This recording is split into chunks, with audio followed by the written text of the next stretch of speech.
Armchair Generals.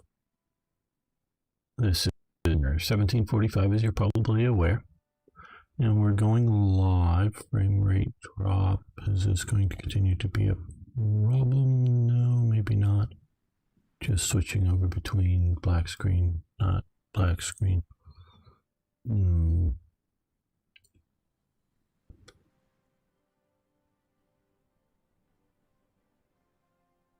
So we're going to be playing this, making a few episodes shortly.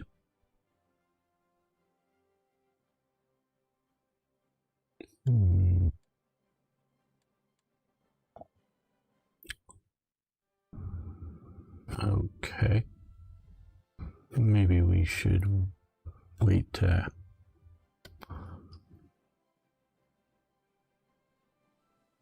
do some of that once we get live. People actually like to see the game played, I gather.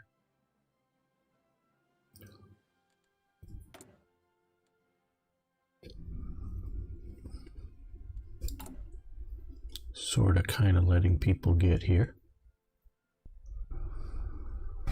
Don't know if Arno showed up yet. Just chatting with him on Steam. Okay, we could use some more medium tanks, but we're building them pretty fast. Anti-tank guns. Armored cars, almost nothing of them. Lots of artillery, lots of infantry. Okay, what I think we need to do is, well, we've got a lot of units.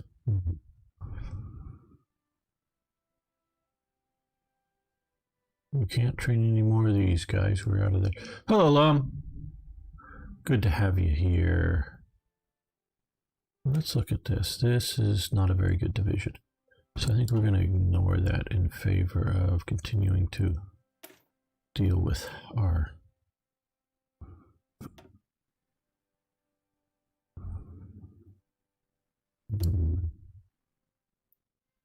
armor unit. Yeah, that looks like it'll be good. Okay. A little better. Armor division, not great. Our main infantry division, fairly decent. What would we... Police signals, anti-air support, I don't know. Do the Germans have aircraft? I don't know. They might. Okay.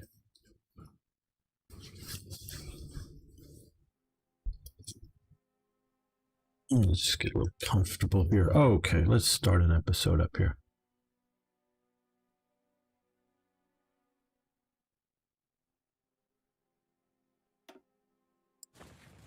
Welcome, fellow armchair generals. This is Gamer 1745 here with my continuing playthrough of Hearts of Iron 4, and we're playing as the Soviet Unions. Yes, we're playing. Oh, you think it's gross, Lum? Well, they are gross, of course, but hey, somebody's got to play the Soviets once in a while, don't they? Isn't that a law? Something? I don't know. Okay, well, what we need to do here is figure out how not to lose too badly. Well, let's put these units into a military unit. Let's get a commander, this guy, and then let's draw a front line in this. Well,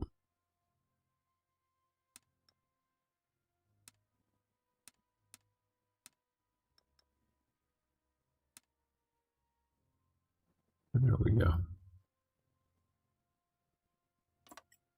There we go, 5 divisions. We want to do more than that. Now we are going to spam out even more divisions. Let's start by deploying these ones that are mostly trained. There we go. And let's add a few more. Note my scientific method of determining how many divisions we should have.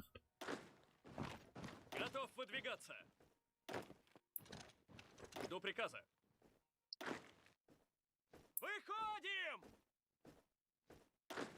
Брось! Выходим! Жду приказа. We should see about getting ready for the winter war here. Готов выдвигаться. Выходим!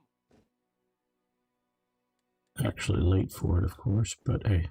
Слушаю.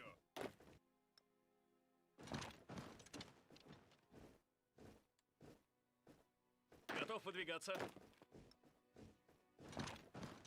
We're gonna have it. Готов выдвигаться. Have the winter war not at winter.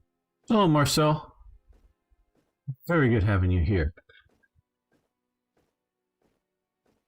You didn't pick one of the major nations. Certainly. Выходим! I have a nice series on trying to defend Poland. Did I do one for Czechoslovakia? I think I did one for Czechoslovakia once. Did a series, I don't know if you consider France a major or not, but French Follies, a nice series playing France. Oh yeah, no, I've certainly played Я готов. non-majors. Выходим! I haven't, you know, played Nepal or Bhutan or anything like that, but yeah.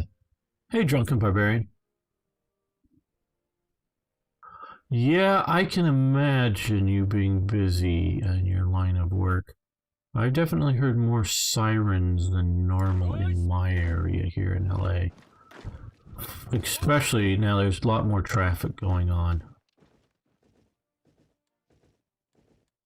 More recently, but it was really slow and almost no traffic going on. But I would say at least double the siren count. Okay, we're gonna... These are gonna be the real sort of hitting power for the winter war. And yeah, I think breaking out from Leningrad sounds like a plan.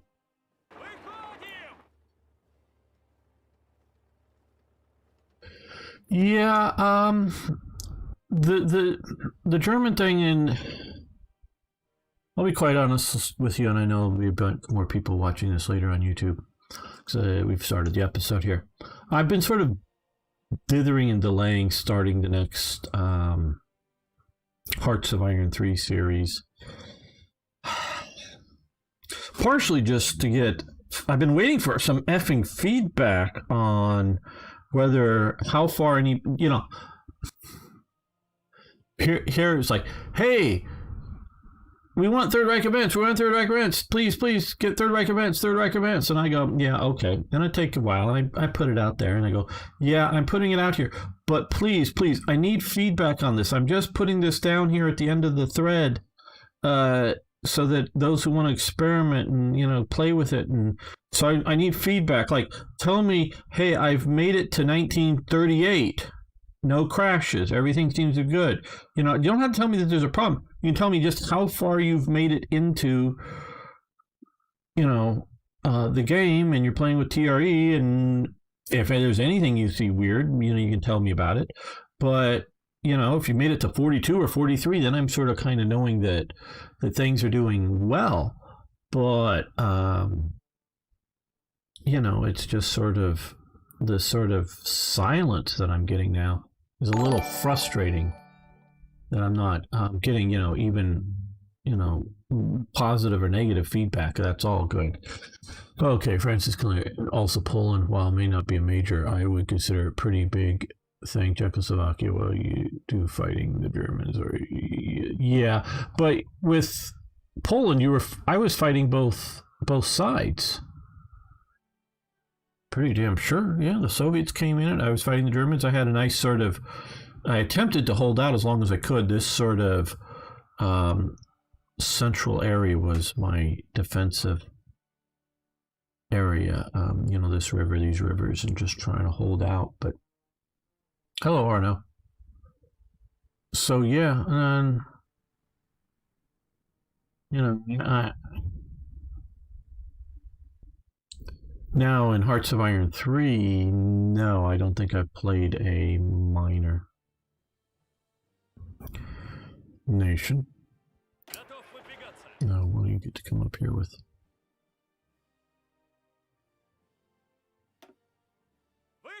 The Выходим! rest of your mobile forces. Okay, Так you точно. guys keeping this sort of Moscow reserve. I guess you guys can come to this river line.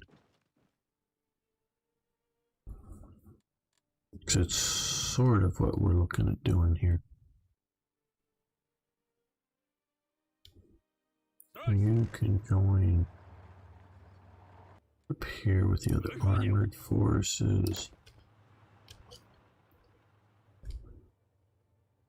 Yeah. You're a regular division. Yeah, regular division. We can come to Riga. Выходим! Start on our interior line of holding.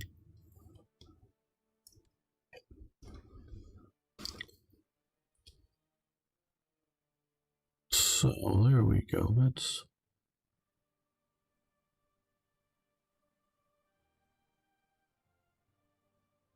miners are more fun. Well, that is a possibility, but as they were just saying, as Marcel was saying, everybody wants to see me play Germany. I keep getting this, hey, you really should play this whatever nation. Like the Soviet Union. Views aren't very good. Very few people are, you guys are here and hanging out with me, and I really enjoy that. But that's as much about hanging out as it is about, I think, what game I'm playing. Я готов. Готов выдвигаться. Готов выдвигаться. Брось! We hit by multiple Внимание! locations. Слушаю.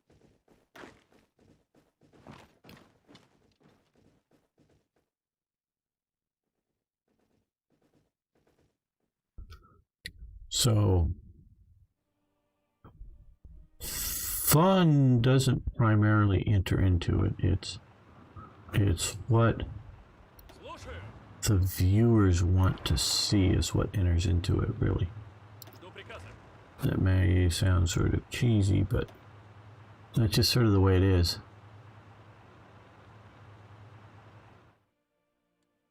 Oh, where do we go here? Oh, okay. Let's move. You guys don't even man, this division really sucks. I was hoping to use.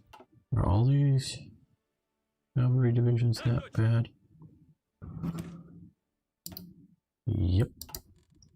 Okay. Okay. Let's see what we can do.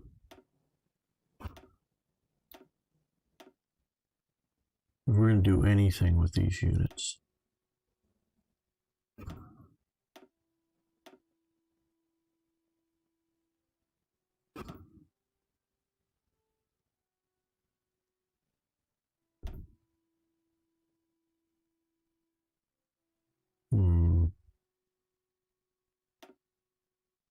Not that that's really enough, but it is something that's 50. We have the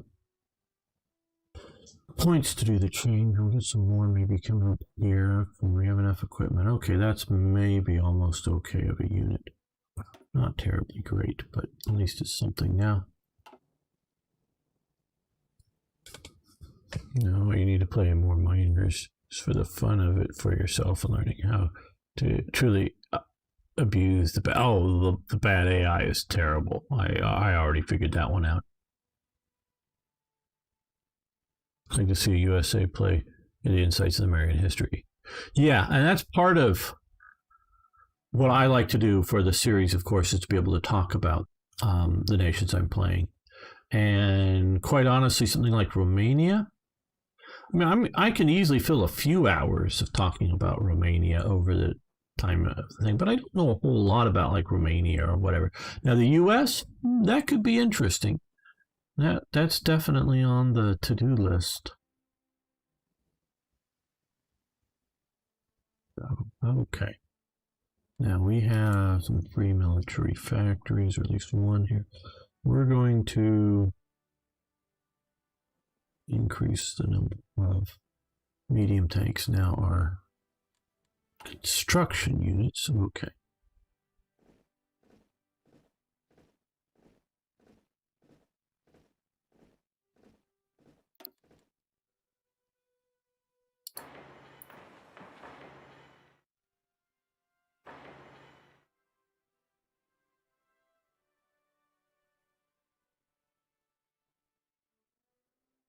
Mm-hmm.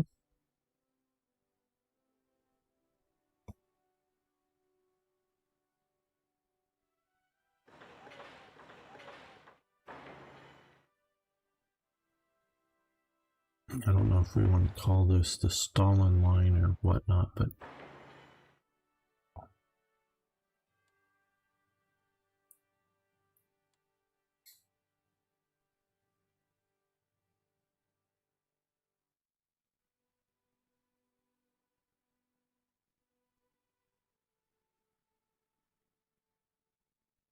yeah, and there's like America late in the war.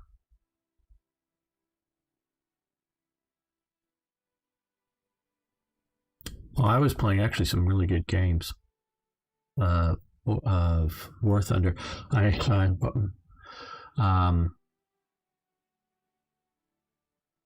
Man, I was really getting upset at my team. A couple of times. One time it just made me rage quit. But as playing tank destroyers. It's the desert map with the oil things in the middle of the hill and the oil things in the middle of the center of it.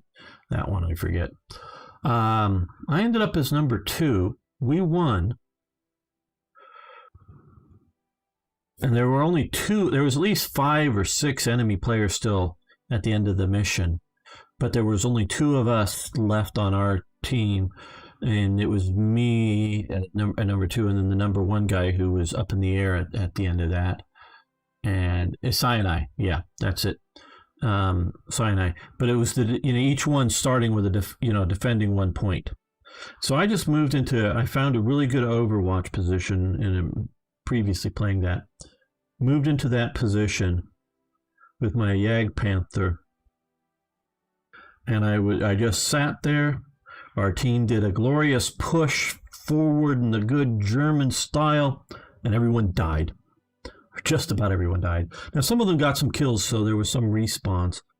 But I got 7 kills in my Yag Panther, plus 2 or 3 assists until someone came around behind. I saw him coming, and I knew he was coming, and I turned, and I couldn't get around in enough time, and he killed me.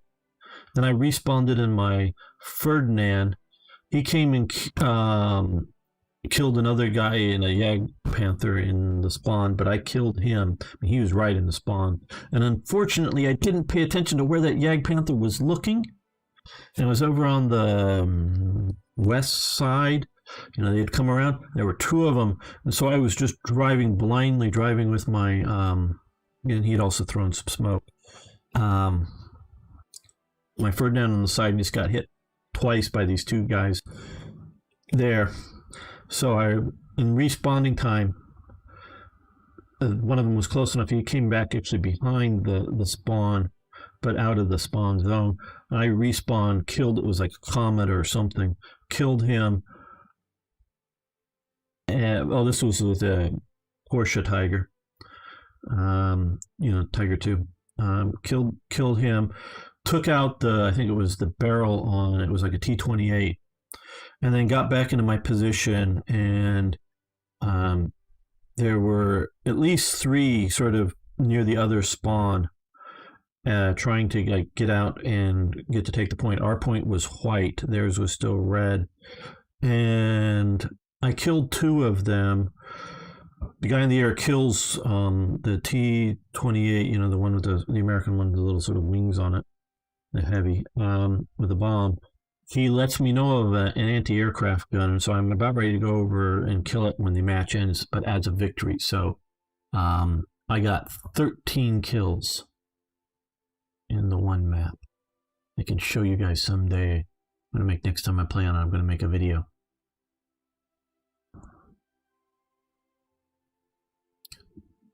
And so on how to win that. So hopefully having people playing on my team won't keep stupidly losing it. Okay, well let's get to actually playing some of this game. So I do like hanging out with you guys. Okay, how are our deployments along the border? We don't want to completely just lose to the Finns. Верно.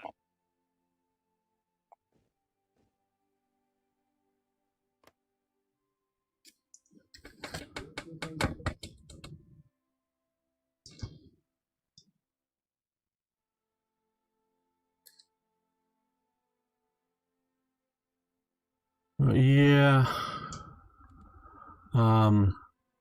Left over from the Spanish Civil War, we had a lot of pilots down there. I need more units. Верно. All these are in KVD and just this unit. Я готов. KVD. Okay, let's pull a few off of the former Polish line here. Well, none of these До приказа. already appear with.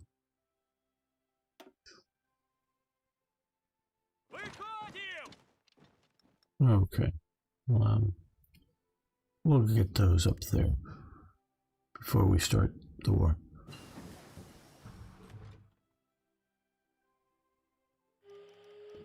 Okay, improved computing machines, very nice.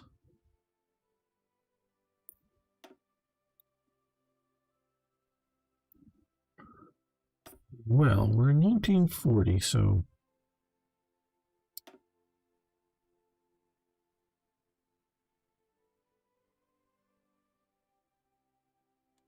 we've improved the armored cars, but maybe we ought to start seeing about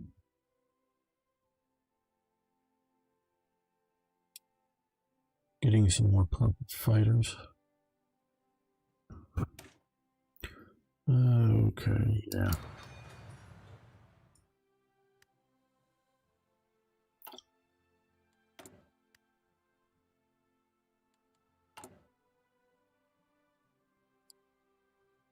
Armored cars would be good.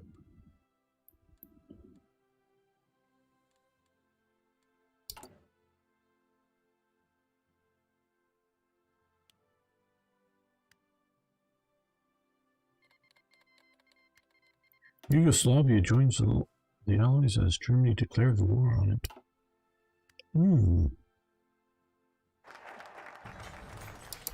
We're rehabilitating the military after our fun with purges.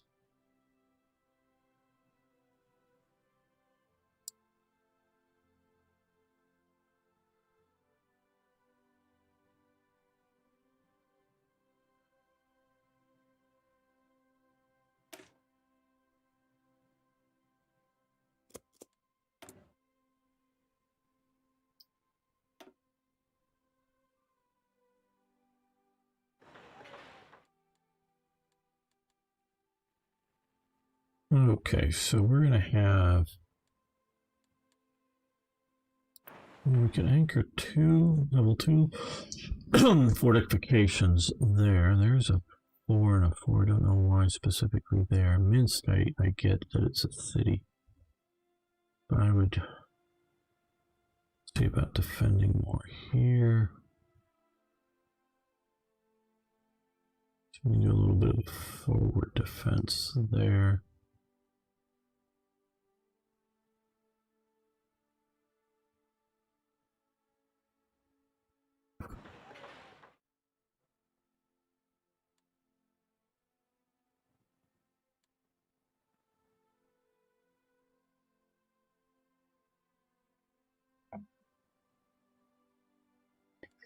Well,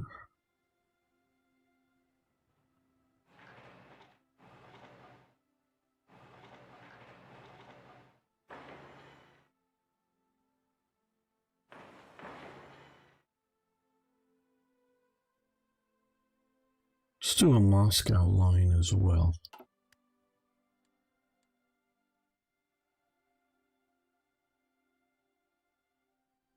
Okay, well, we're gonna obviously punch out with the armor here. And then try to hold out on this border. Can you also fortify the Crimea? Yeah, we have right here on the isthmus here. We've got one. We're building a second fort there. I think, well, we may do a, yeah, okay, we can throw in one there just in case it kind of come there. Yeah, that's what I'm looking to be a summer war up here. That seems like more fun than a winter war, actually. Just waiting for these units to get where they were going. Where? Oh, here they are. Okay.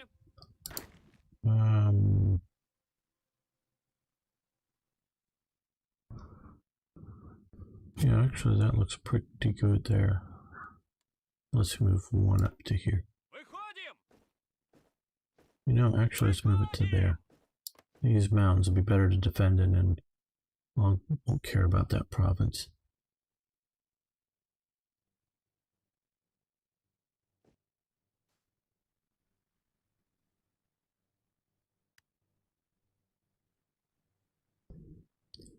Yeah, summer wars are for the weak.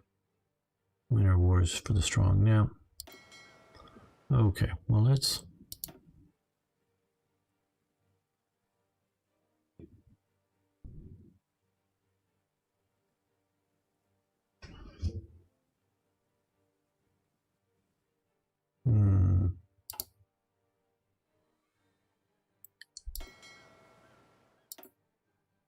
Let's give you Cold Warfare Expert.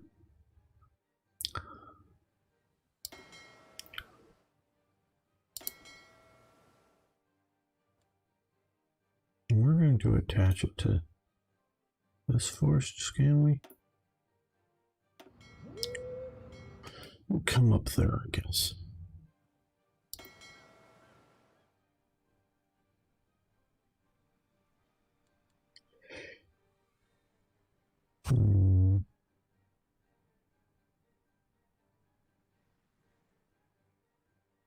Yeah, maybe. I don't know. Are the submarines any useful in the Baltics? Are you going to take Finland, or are you going to? I'm just sort of planning on doing historical.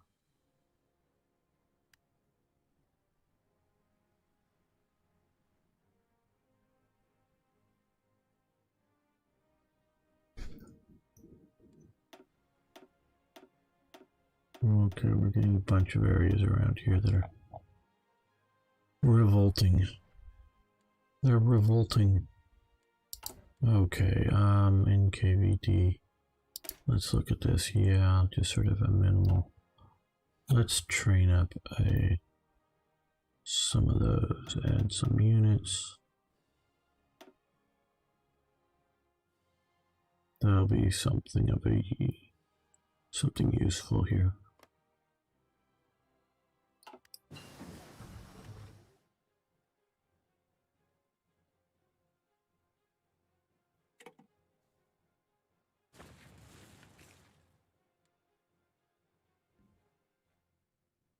Uh-oh, people are going to claim you're hacking, or no, if we make too many long-range kills.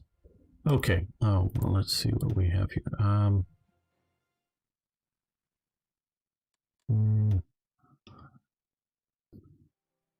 This would be more useful.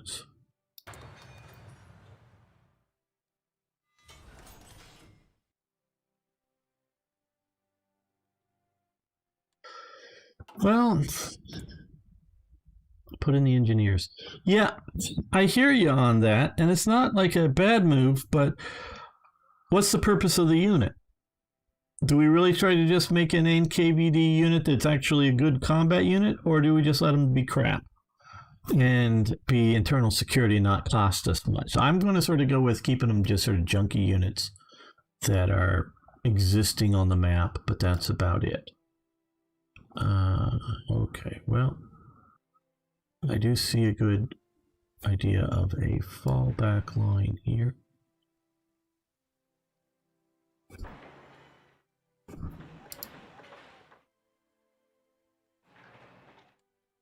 And of course, well, let's do a German style defense on the forward side and a reserve there.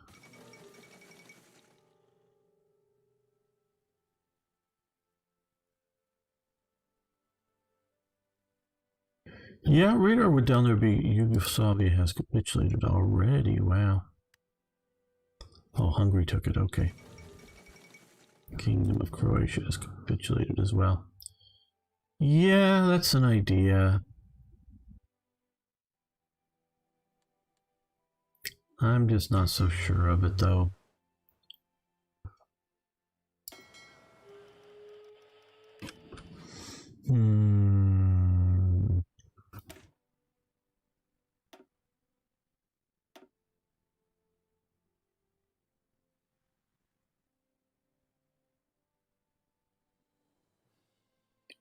Yeah, these don't have mine laying. Do any of these have?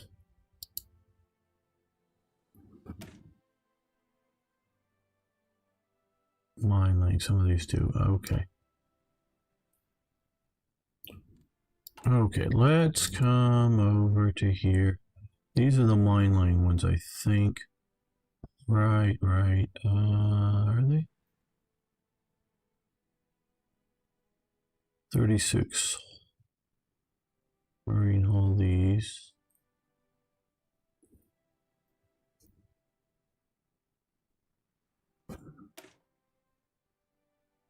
No.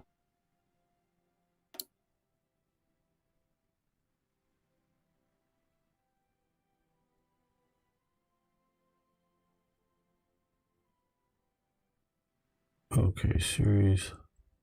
Linenets. Okay, it's this one. Yes, mine link. Good. Okay.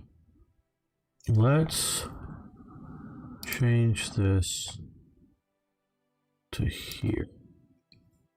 Okay, so now they're all gonna, the mine laying ones will come in here, so we can mine lay up the Black Sea.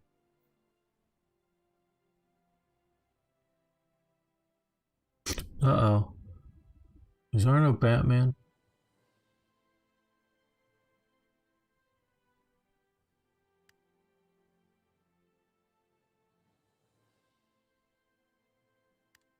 Okay, it's July, we're here.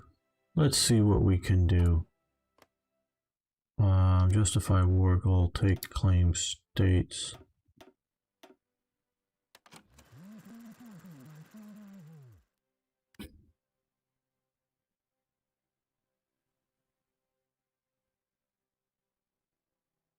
Okay, progress. But October, okay. We should have started that before.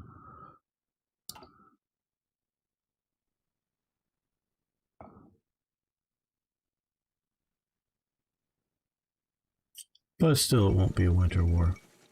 Assassination of Leon Trotsky. Now see this.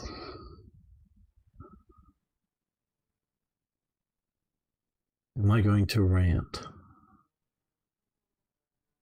No, I'm not going to rant, but let's just, go, hey, we've got this really neat new idea for a mechanic in Hearts of Iron. Yeah, let's do spying and espionage and things. And we do this whole thing.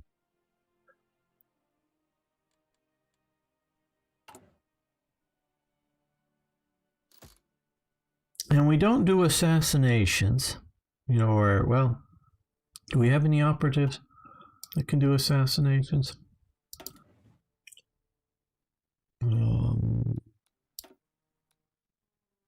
I guess I don't know how to, unless we could recruit a fresh one. I don't know how to get in and look at the pool of people.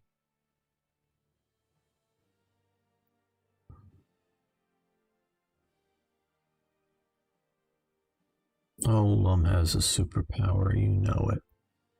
But this is just, to me, something that would be tailor-made for an operation here. Say, oh,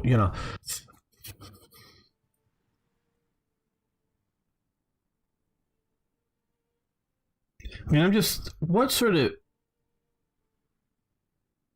I don't know, idiots do you have to be?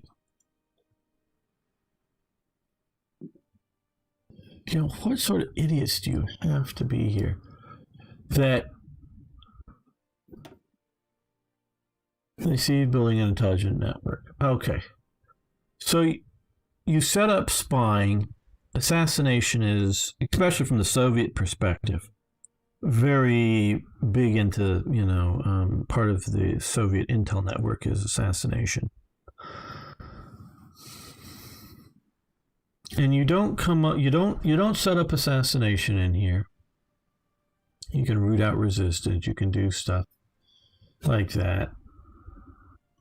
And then you don't set up an operation to say, okay, your assignment, your goal is, have an event, come up with something to say, send in a guy to set up a network in Mexico because we want to figure out how to get, Trotsky who's living there. And that whole process. Okay, yeah.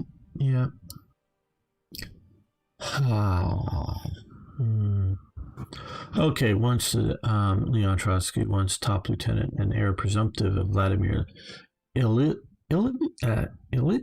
I never got pronounced that name well.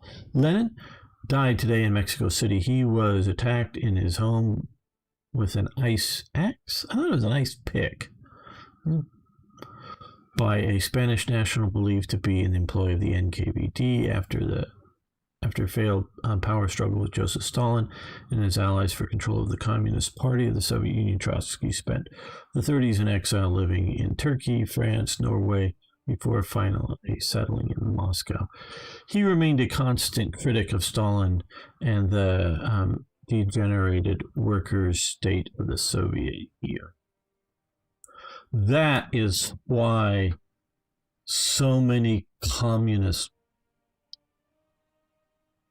he's so beloved by so many communists. See, there's nothing.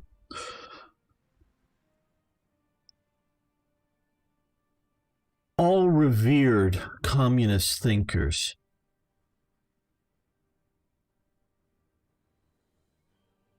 really are never in power. Why? Why is that?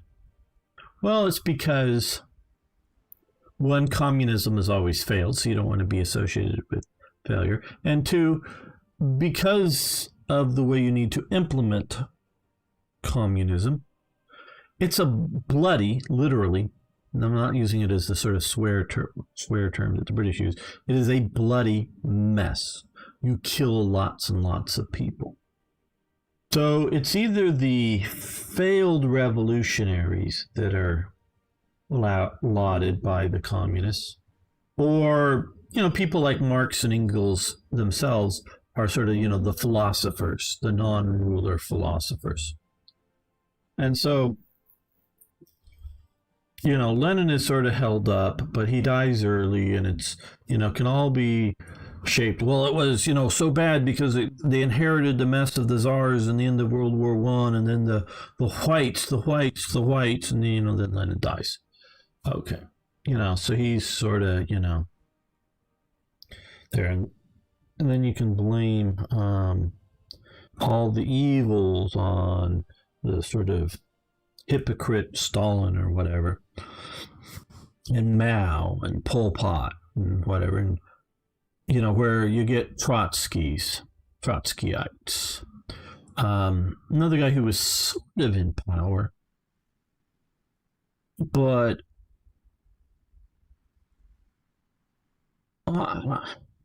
there's a lot of myth around him, and I haven't really studied deep. But Che Guevara, yeah, he was part of the power clique in Cuba, and of course, one of the primary people running the assassination not assassination,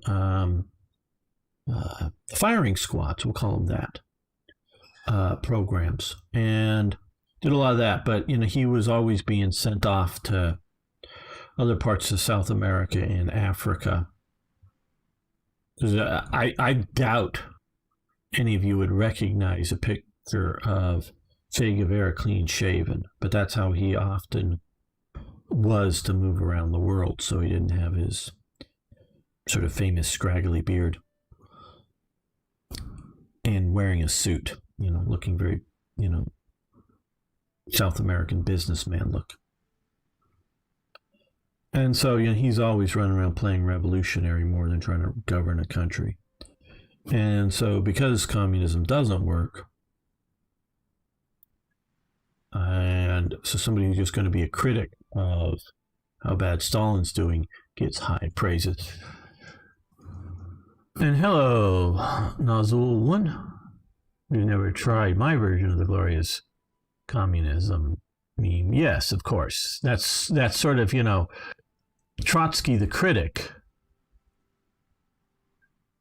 is, you know, can still be the thing because he's just, well, Stalin's doing this wrong, doing this wrong, doing this wrong. And we're not seeing, well, what would he actually have done? And he might have said what he would have done, but saying like, oh, well, and I can say, well, if I was in charge, I would be doing this or this other thing. Yeah, but you're not actually in charge and having to deal with the real problems of what's going on. Oh, it looks like Italy's going to take back Albania. Yay. So, book on guerrilla warfare, he's got clean shaving pick in it. The book is very strange to see.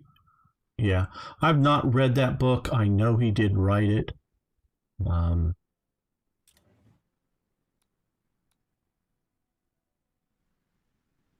You know, all the people with red chase shirts. I don't know. Do they know? And they're all woke. But do they know that Che Guevara was a big time racist? He had really no use for black people. Now, he did try, particularly in the Congo, try to, you know, continue some of the revolutions that were going on there, the Simba movement and other things. But either black people in Africa or black people in South America, he had a very, very low opinion of them. And I think it was only reinforced by his interactions with Africa. And you know, one of the sort of crimes that he would imprison you for and shoot you for, and literally he would shoot you for, was, homosexuality. Yeah. Yeah, they have no idea who he really was. And so, I mean, there's one picture I sort of collected. They sort of disputed whether it is actually him or not, but shooting some women, you know, that were bourgeoisie or whatever women in Cuba. Yeah, no, they don't know who he was. I mean, they see him as sort of the you know, the cool beret wearing cigar or whatever, smoking Latin American revolutionary, but they don't know who he was. They don't know what a butcher he was. Now, he was not a big time butcher like Pol Pot or Stalin or Hitler or, you know, the real big ones. But he was most assuredly a butcher. Okay, well, I really don't know. Okay, we'll put a radar down here. It's a good idea since we're going to do that. Let's and put a bunker there, put another one there. We're going to create Fortress Ukraine.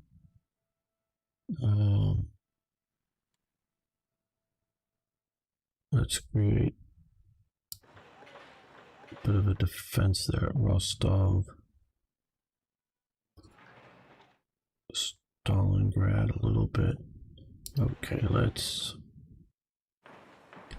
get ready to hold this area from any sort of attacks.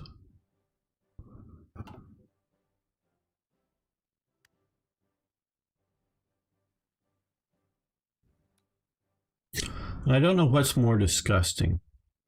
The people that don't know who Che Guevara was and, you know, wear his t-shirt now. Well, they know he was a communist. They know he was a revolutionary, but, you know, at least most of them do. You know, whether that's more disgusting or those that actually do really know who he was and still wear his t-shirt. You know, what is more disgusting?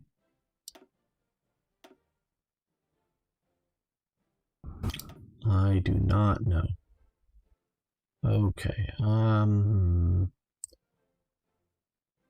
let's go with TU2.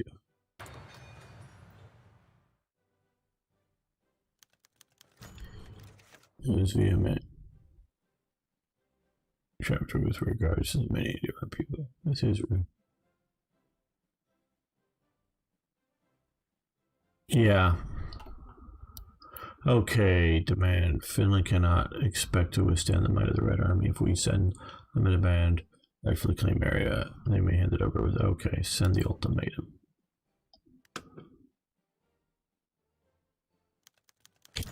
Joseph Stalin questions the Finnish sovereignty. Determines the borders of a nation and how are they determined, whatever the people may be. Okay, listening to Joseph Stalin's recent speeches, an invasion of Finland appears to be imminent. We must rally behind the cause.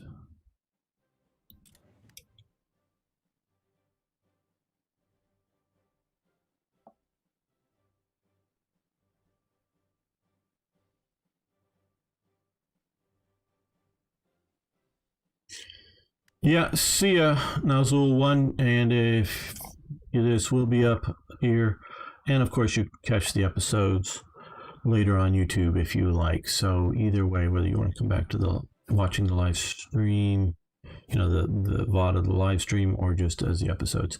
But on that note, we're going to end this episode. I want to thank you all for watching. Thanks for liking the videos. If you haven't already, please subscribe to the channel. And of course, I'd love to hear your comments. See you next time for more Hearts of Iron. Don't worry, everyone. We're going to continue the live stream here. I'm just going to put on some socks. My feet are cold. And then we will, and maybe get a Coke. And we will continue with the next episode. Now, of course, we'll know when Arno is getting tired with the live stream when he starts asking people what they're eating.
Just asking again, or is it just me, or the gamers might keep cutting out? Well, I did sort of. I blame Gamer for that. Okay. This is vanilla HOI 4 with the latest expansions. No mods. I've been sort of. I know they did release a Black Ice sort of experimental version, or whatever you want to say, a beta version with the update, and I think it's getting better, but I just haven't taken the plunge with any of the mods yet since the new update. Yeah, it does cancel out. Oh, the allies have landed up here. I do have a program that cancels out background noise if I'm not talking, so it might be going completely silent if I'm not here, as opposed to having a background hum or some such thing.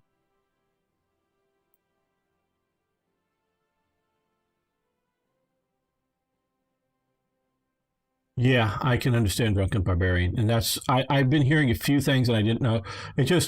I've yet to hear, because been thinking about, been pushed actually. I want to try it. NSEG by Airy. He wants to see me play that. They haven't released a version yet for the new version. Black Ice, I wanted to get reasonably stable. Last I heard it, well, I'm not saying it's crashing, but like you're saying, they may not be recruiting troops or whatever. And I haven't been following it closely. I've just been sort of vaguely paying attention. So I don't know what's going on, but I've just sort of heard that they could, things could be a little better. And so, hey, thanks for following. And please do follow on Twitch or subscribe on YouTube. So I'm just sort of waiting for some of that before I jump into mods again. For just like half a second. Well, thank you for the feedback. If anybody else is having that happen, I'm watching my mic sound bar thingy here, and I'm going pretty high at the moment, so I'm not getting cut out.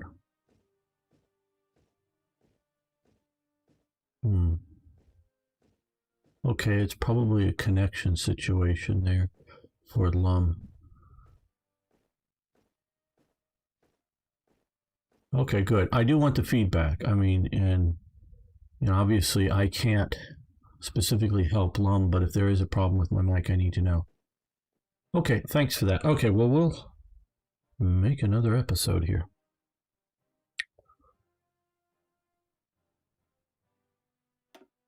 Welcome back, fellow armchair generals. This is Gamer 1745 here with my continuing playthrough of Hearts of Iron 4 with the Law Resistance mod. And we're playing as the Soviet Union, and we are getting ready to go to war with Finland. Or something. They may capitulate and just give us the territory as a possibility. Okay, Finland rejects we will crush them. Okay, so we can declare war. Conquer. We don't need to ask for allies. And of course, oh well, now you have appeared here. Okay, so we have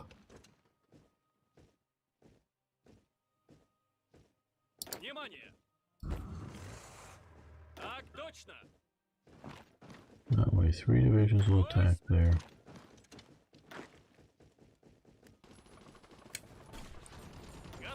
Now the big heavy hammer is going to hit here and drive that way. Here we're just mostly going to hold, I think.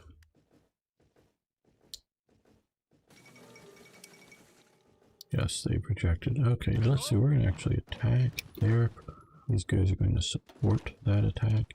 Yeah, you can take that province. I don't care about that one.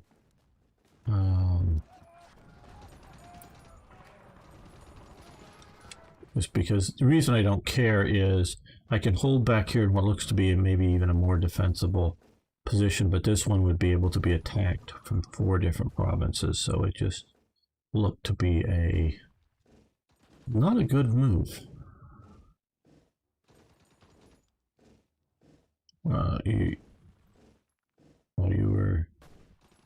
Did you ever visit Bovington Tank Museum? I appreciate you were here in Scotland. Have I ever been to Bovington? Yes. Have I ever been to the Bovington Tank Museum? No. They used to have, before they ever did any of the driving the tanks around, they had Battle Day. It was, well, I had some vehicles, but it wasn't so much. And it was on part of, it was away from the museum, didn't use the museum facilities. And I read about it in some wargaming magazines. And I sort of kind of kept that in mind when I scheduled one of my trips over there to go to one of the battle days. And reenactors and all different kinds of people were there for that. So I spent a good 2/3 of a day or something there, and there was definitely, you know, British recruiters and people showing some stuff off. So I have been to Bovington. I have not been to the Tank Museum. And so some of your Navy to intercept convoys, coastal bombardment. Well, I moved out all of my ships from, well, I guess we could, yeah, that would actually sort of work here. Let's move these BBs over here. They'll go up and sit out there. These guys, know what they're going to do is come out here and start laying mines now that we're at war and mine this area. We can't do that. And so I don't know when was the last time they held a battle day event. But that used to be a thing. And this was, I think, back in the late 80s. So this was a long time ago. Depending on who you are, maybe before you were born. Okay, paused, yes, okay. You rushed to Helsinki. You also rushed to Helsinki. But I'd like to go. I've been talking in concept, and a few people like Marcel has like said, hey, you know, if you ever come near Germany, you should come to the Munster Museum. He'd love to show me around and whatnot. Yeah, if I ever get back to, and I will someday, it just various reasons that have sort of been holding me back. Partially financially, but not entirely financially. That's a minor thing. I will definitely try to set up some meetups for, and let you guys know that, you know, reasonably well enough in advance that you'll probably be able to do minor scheduling things so that we can all sort of get together. Now, whether I actually like manage to make it there for, you know, Tank Fest or anything like that, I don't, you know if anything like that in future. I'd love to go to that, but okay, better fighters. No, we don't need you to join our wars. Okay, you know, what are we doing? Would you jump over there for that? Oh, you know what we could, okay, we're already researching that.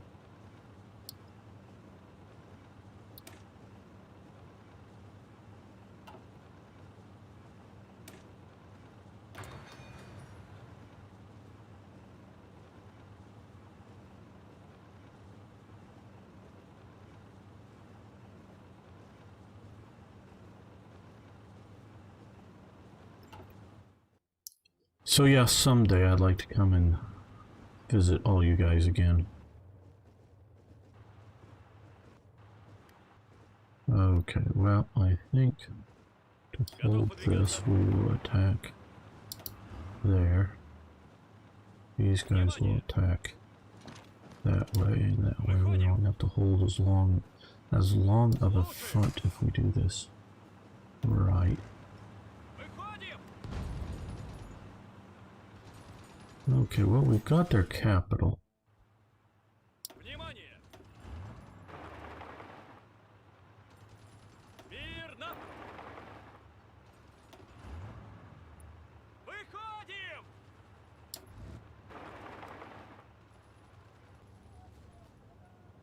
Well, I mean, they were doomed as... I mean, you know, this is just how dreadful the AI is.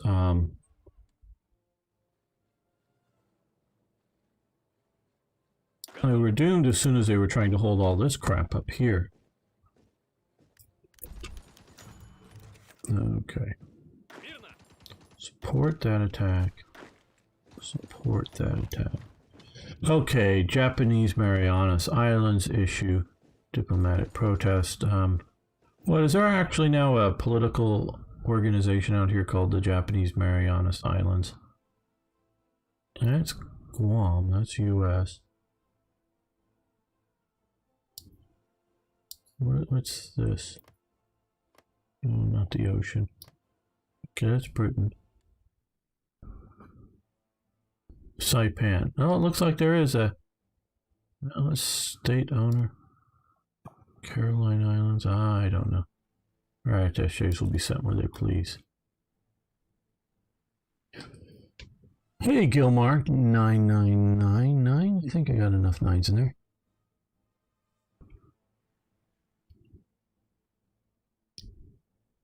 You know, my God, can't the AI figure it out to hold out?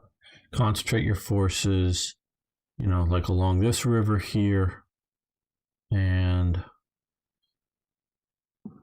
you know, using some of the lakes to narrow down the front. They might actually be able to hold out for a little while. Ройсь. Still, if you're just mildly smart with a... Я готов. Выходим. Внимание. With your attacks, the Soviet Union, of course, can overrun Готов выдвигаться. Finland fairly easily. Well, race up to their new capital. You could be cut off. Yes, I could, but I want to take their capital. Я готов. Выходим.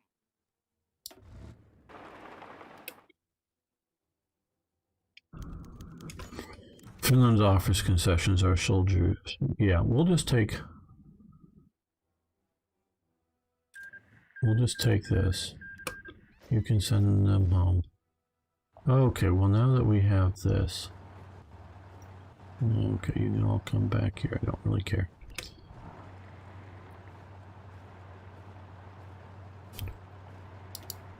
Okay, lessons of war. Yeah, looks like we'll do that. Okay, and we are building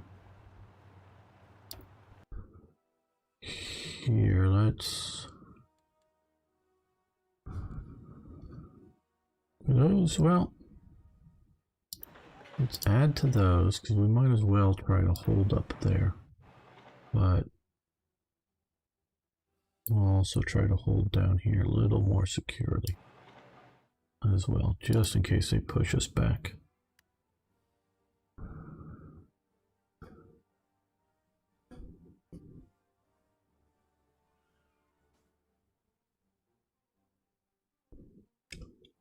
Okay, well, Слушаю. don't know what you were all. Oh, they're all going back to the capital. That's right. Okay, well.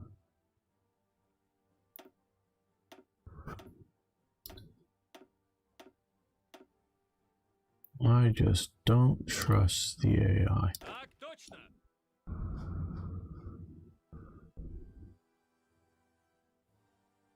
Выходим.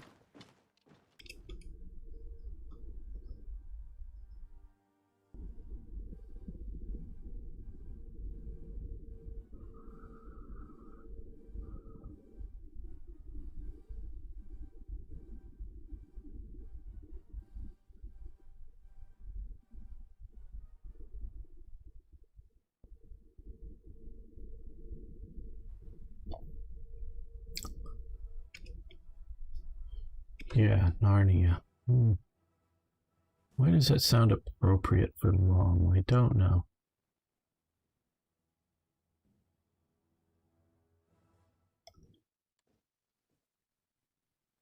Only start to worry if Lum actually is making sense. he's not making sense, well then everything's okay.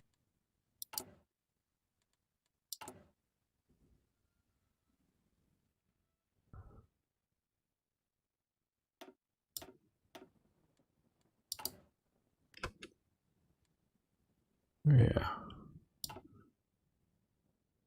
Готов выдвигаться. This can be starting of our southern core of armored units.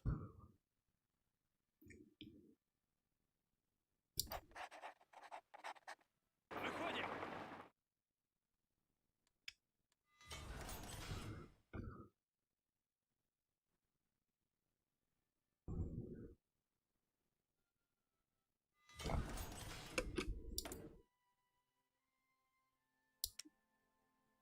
Yeah, let's swap to that fighter.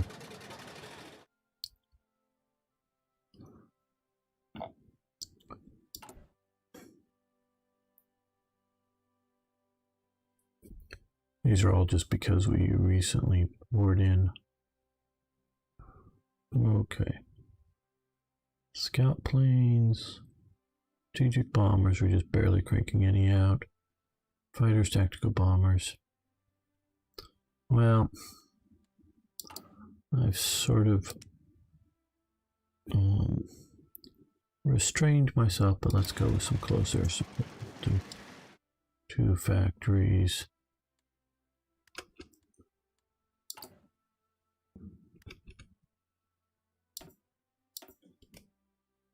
Okay, I don't know how much more fortification. You can easily get into the temptation of fortify, fortify, fortify. And although that's not entirely a bad idea, it does sort of become possibly counterproductive if we if we lose our forts and we need to retake them. Oh, what's going on? NASA helped. Okay, our new officers are... Okay, so we're slowly losing the negative effects of the purge. Okay, well, now...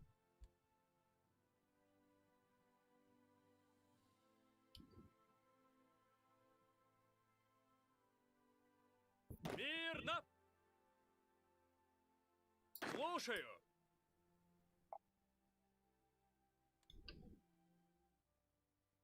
Well...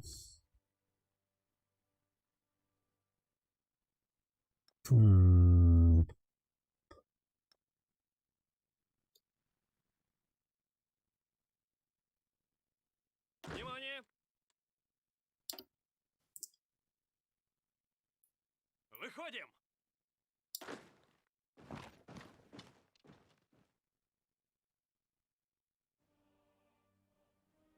Я готов. Выходим.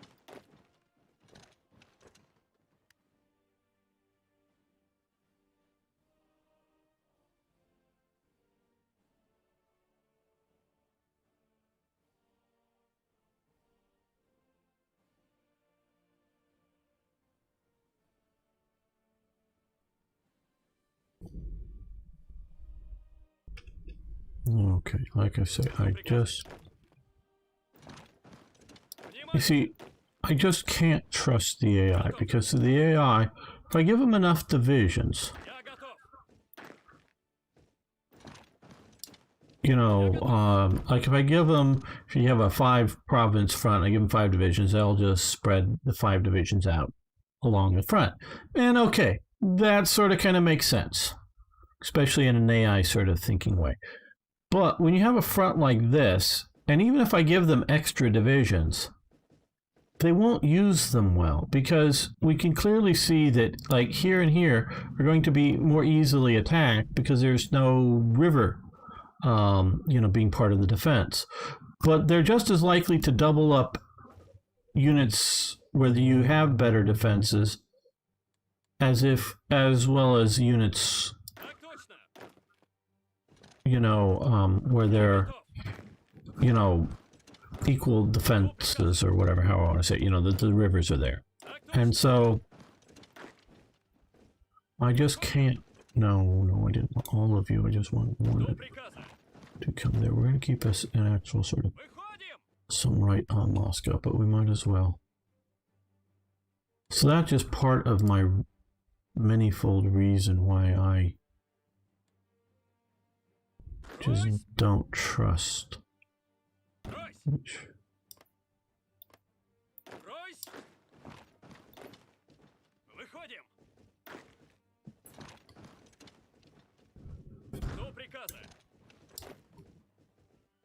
Just don't, can't, whatever.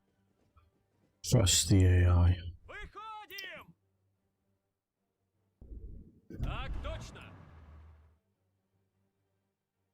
You come down to the Southern Armored Group.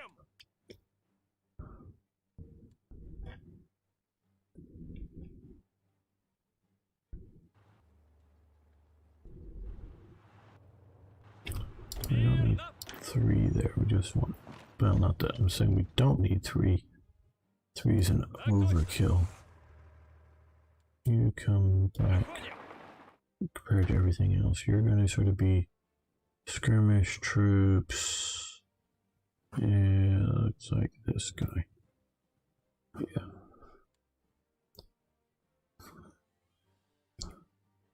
Let's convert you to him and...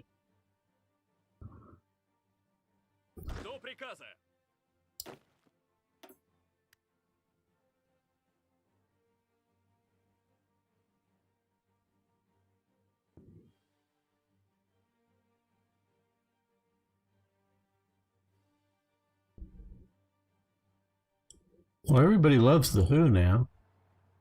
But you're supposed to put it in all caps.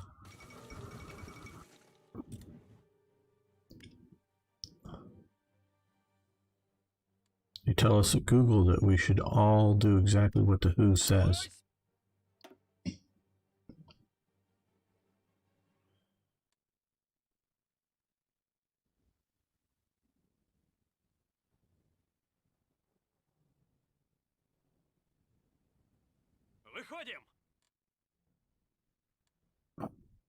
Okay, we have these 4 divisions down here.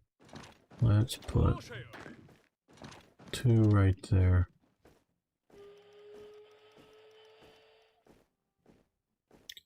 Yeah, and it's not that Who, the Who. It's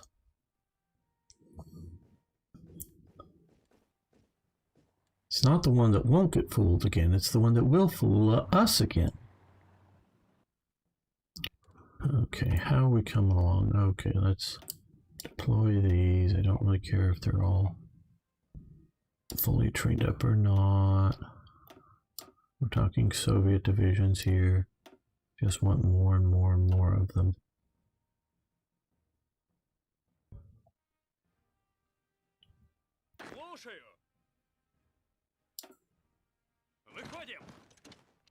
Now I'm vaguely hoping that some of these divisions that are up along the front line here will actually be able to fall back to our Stalin line here and help man it along with the units already on the Stalin. At least that's the hope.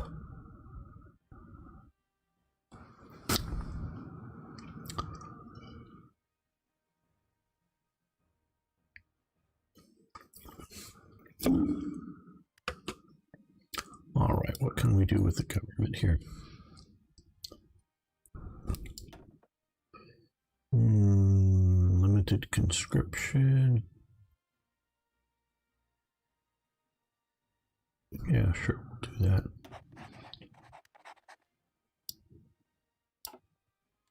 And let's see about deploying some of those NKVD units. Just to sort of cheaply deal with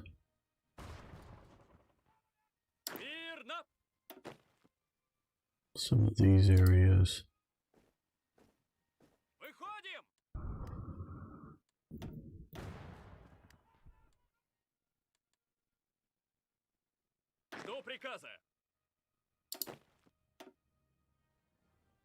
Выходим!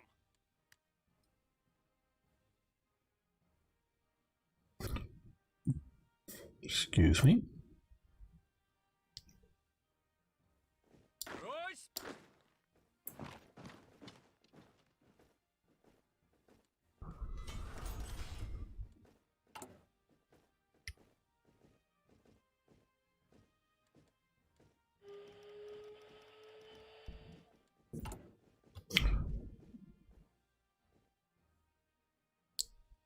Let's just crank out a few more of these rifles. Okay, lessons of war.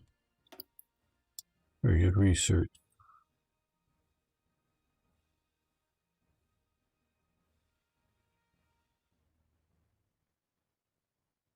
Yeah, let's go down that path.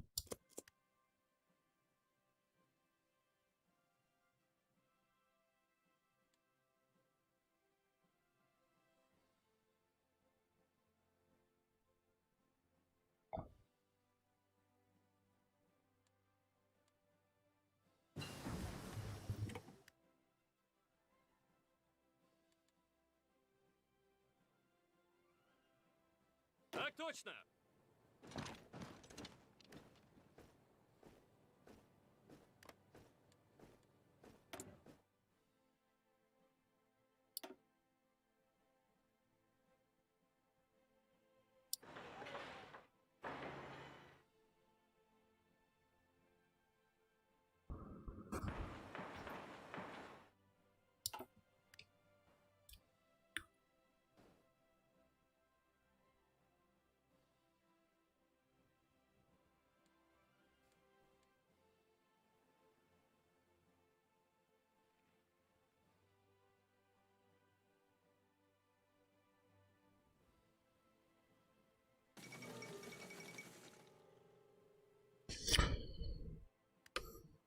Maybe check out man pads.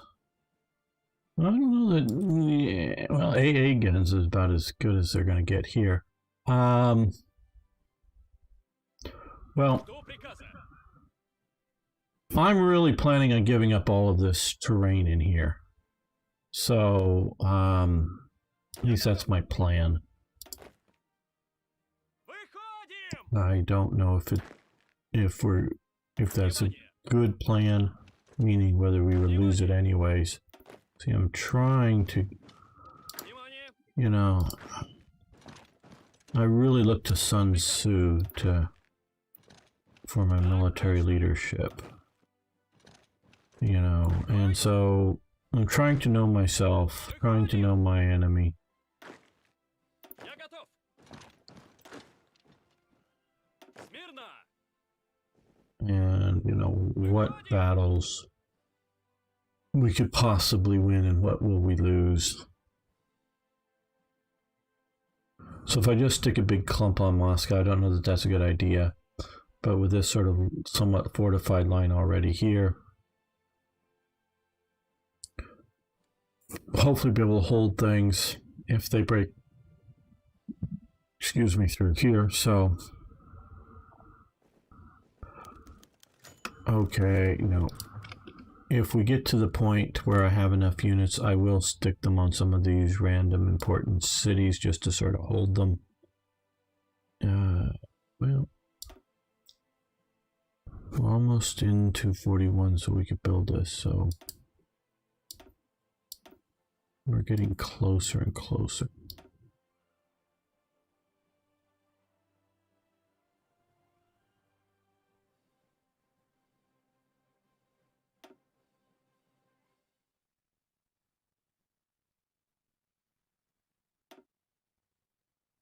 Oh, we could do this now. That would be great. Okay.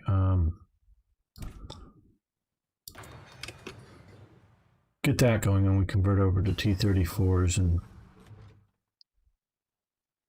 TU2 by the Cont.Live Research Bureau. Really declares war on Greece. We'll take a look at that in a moment.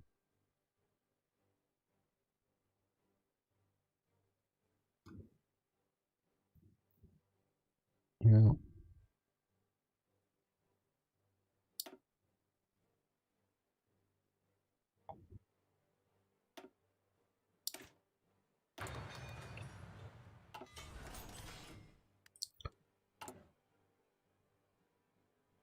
Okay, we have plenty of equipment. I don't want to use up all of it, but I do want to definitely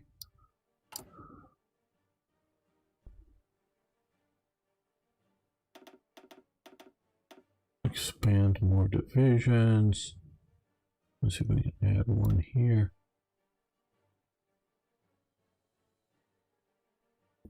And we still can't do any more mountain divisions.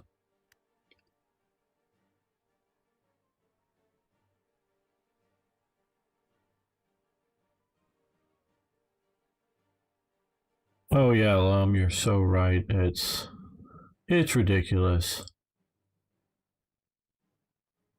And I could easily argue that the BMP shouldn't even be in the damn game because it's not a tank. But yeah, I mean, and you go, well, yeah, neither is a Martyr. But yeah, Martyr was a tank destroyer or anti-aircraft guns. Well, they made the choice of having aircraft in the ground battles, so yeah, anti-aircraft guns. But APCs, even infantry fighting vehicles, are still just that.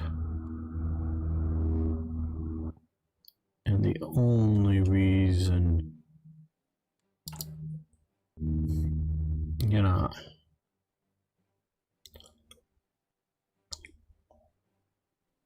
I don't know.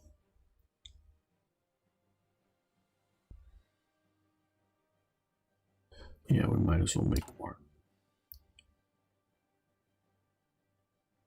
Oh, well, no, before we do this, before we do more of that, we have a lot of air experience, so let's come here. Let's see what we can do for tactical. Well,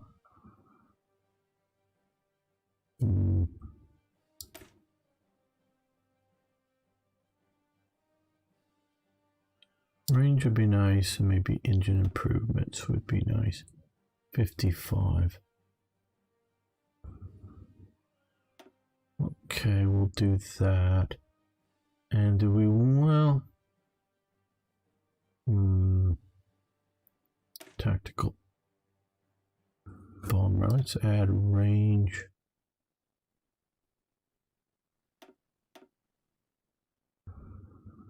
That's going to eat up. I was thinking about doing the Stormovic, but we're going to have some, you know, casts, but not huge amounts, I don't think. But let's get our tactical bombers here.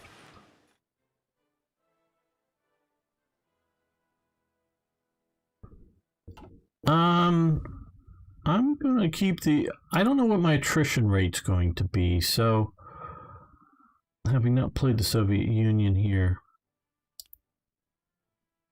So I'm going to hold on, you know, I'm presuming that they're swapping out.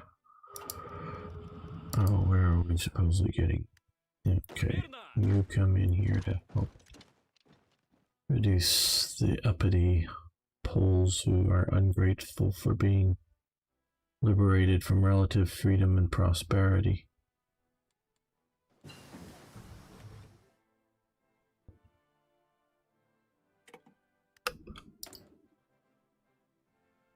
Okay, well, we're close enough, so let's come over here and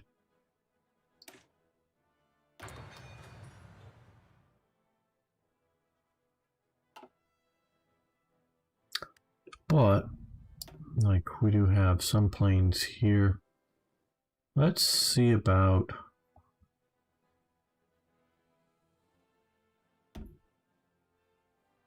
adding some more interwar fighter squadrons here. Okay,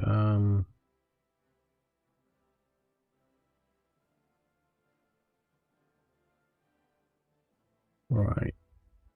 Let's do 100 there.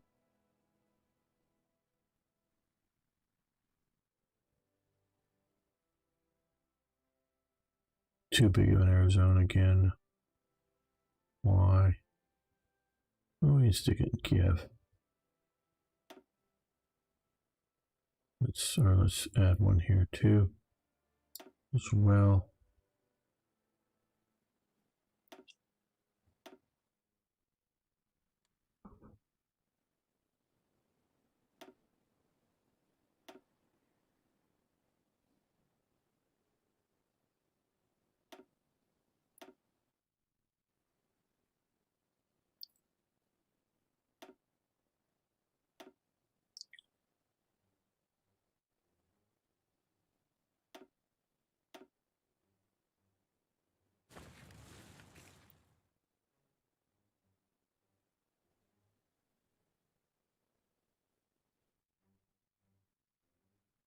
Oh, good, drunken barbarian. Then I've done my job for the day if I've made you laugh.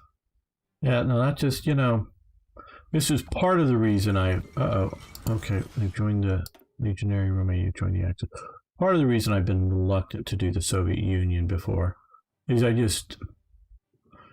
don't get me wrong, I despise the Nazis. It's not like I like the Nazis, but I find the Nazis actually fascinating. The British viewers may have heard of the show Time Team. It used to be a show about archaeology in Britain, I guess would be the short thing. Well, one of the main sort of archaeologists who's now passed, it was, I think, show more of the 90s, but he was an old guy then. He was sort of a medievalist in his archaeology, or in his real sort of discipline.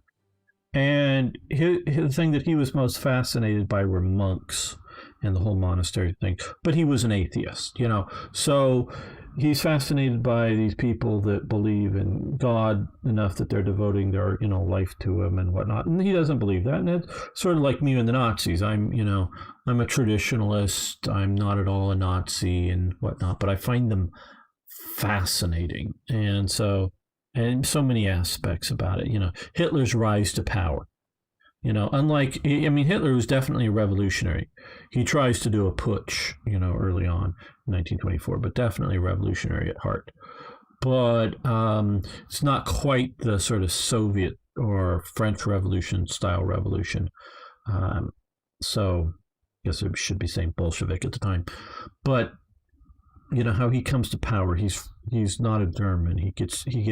He only actually becomes a German citizen just before becoming chancellor, because he wants to be able to hold the office. So the Nazis fascinate me. The Soviets, I don't find them fascinating like that, and I just purely see them as evil. So they're not as interesting to me.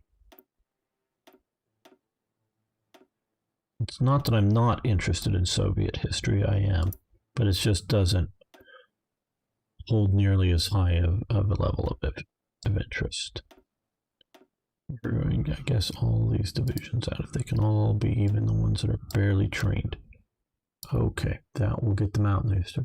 Yeah, Tony Robinson for Blackadder. Oh, I love Blackadder.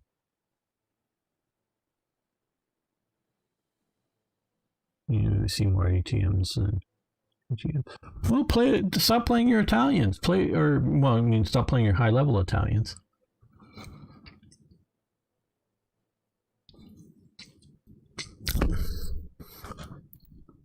Okay, sort of been waiting for this big batch of Soviet units. Okay, well, let's split them in half. We'll send half sort of up here to join the lines here. The other half sort of complete this other line.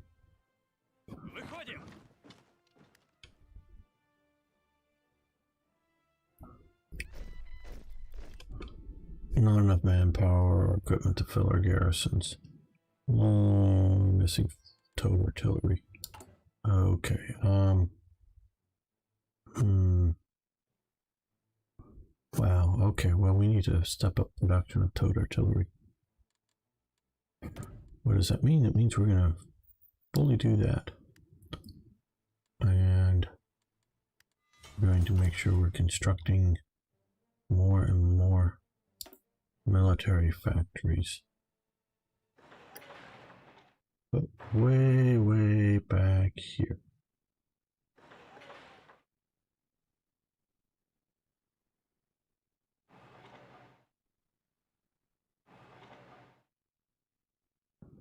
Oh, you're playing 5.7 and you're getting 18G. Oh, 6, yeah. 6.7. Well, okay. I was playing at 6.2. Been playing that very much for the last few days.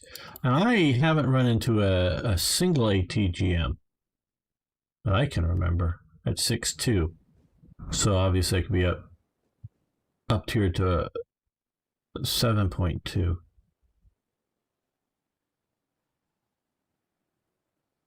Yeah, oh, I know there was shortages. But I don't, you know, I've obviously spammed all that out. It's getting these guys ground up. I think all of these units here have all of their artillery. Так точно. Yeah, these guys are fully equipped here. But it's the units that are training that aren't. Слушаю. So we have a lot of... No, we want to come down Выходим. here, Выходим. here. Let's move. Брось. Выходим. Wish these worked like Выходим. 23 counters. Выходим.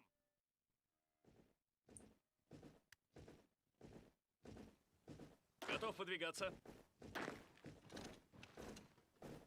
До приказа.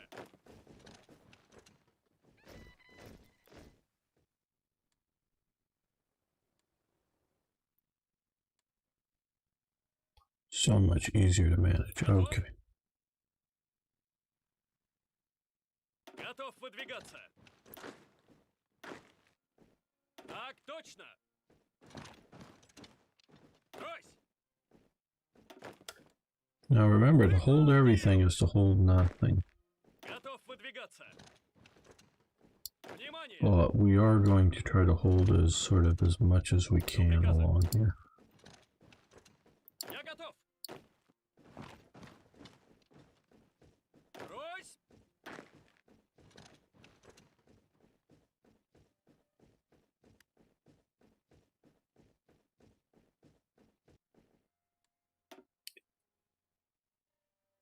Брось. Well, they're revolting. You go back over here.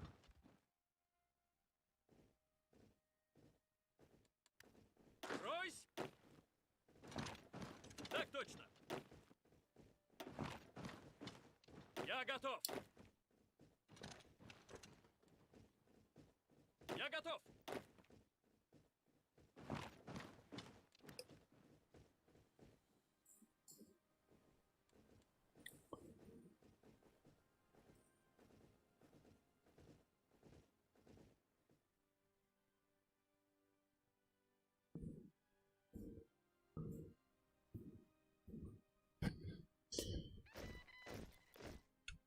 All right, well, we're going to end this episode here, not the live stream. So thank you for watching. Thanks for liking the videos. And of course, if you haven't already, please post your comments below. Okay, let's save this. We're going to make another episode here. We'll just want to save.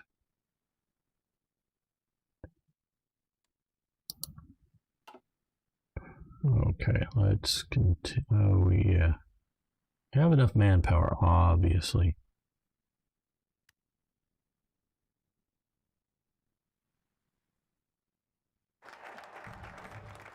Okay, research. City experiment. Before we do that, let's just check.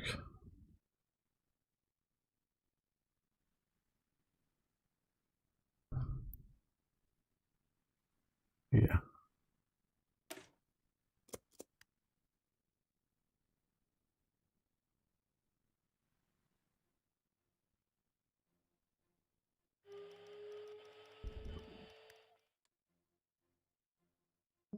Я готов.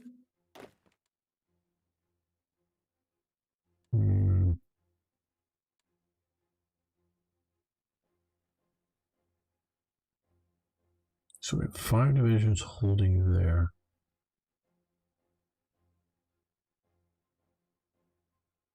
We Выходим. have one to there. Внимание. Выходим. Готов выдвигаться.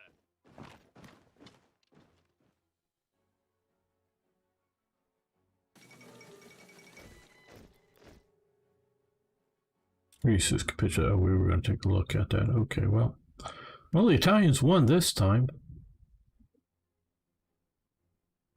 Though they were attacking on a broader front.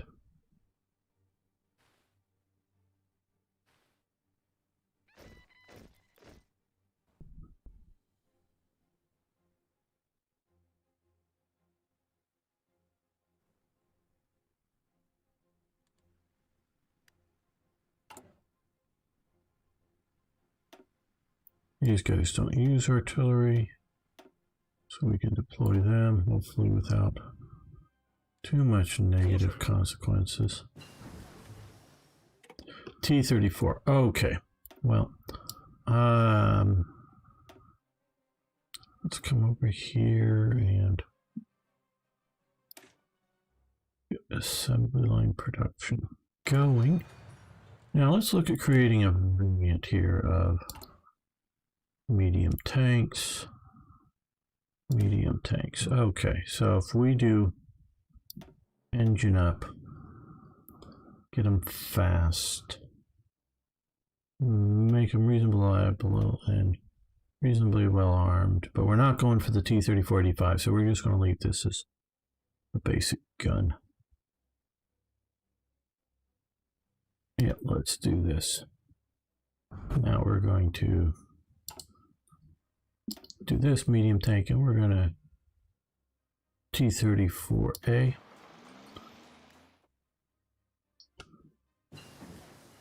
And we need much more tungsten, so let's see about trading for some tungsten. Would help if I clicked on the right one. Okay, well, USA looks like a good option. Reminded me that whenever I've heard someone criticize the Royal Marines by saying, even the Soviets used female soldiers, like, yeah, they didn't care about human life. Of course they did. Well, yeah, they didn't care about human life. I'm not going to in any way dispute that, or that assessment, I should say. You're absolutely right. But see,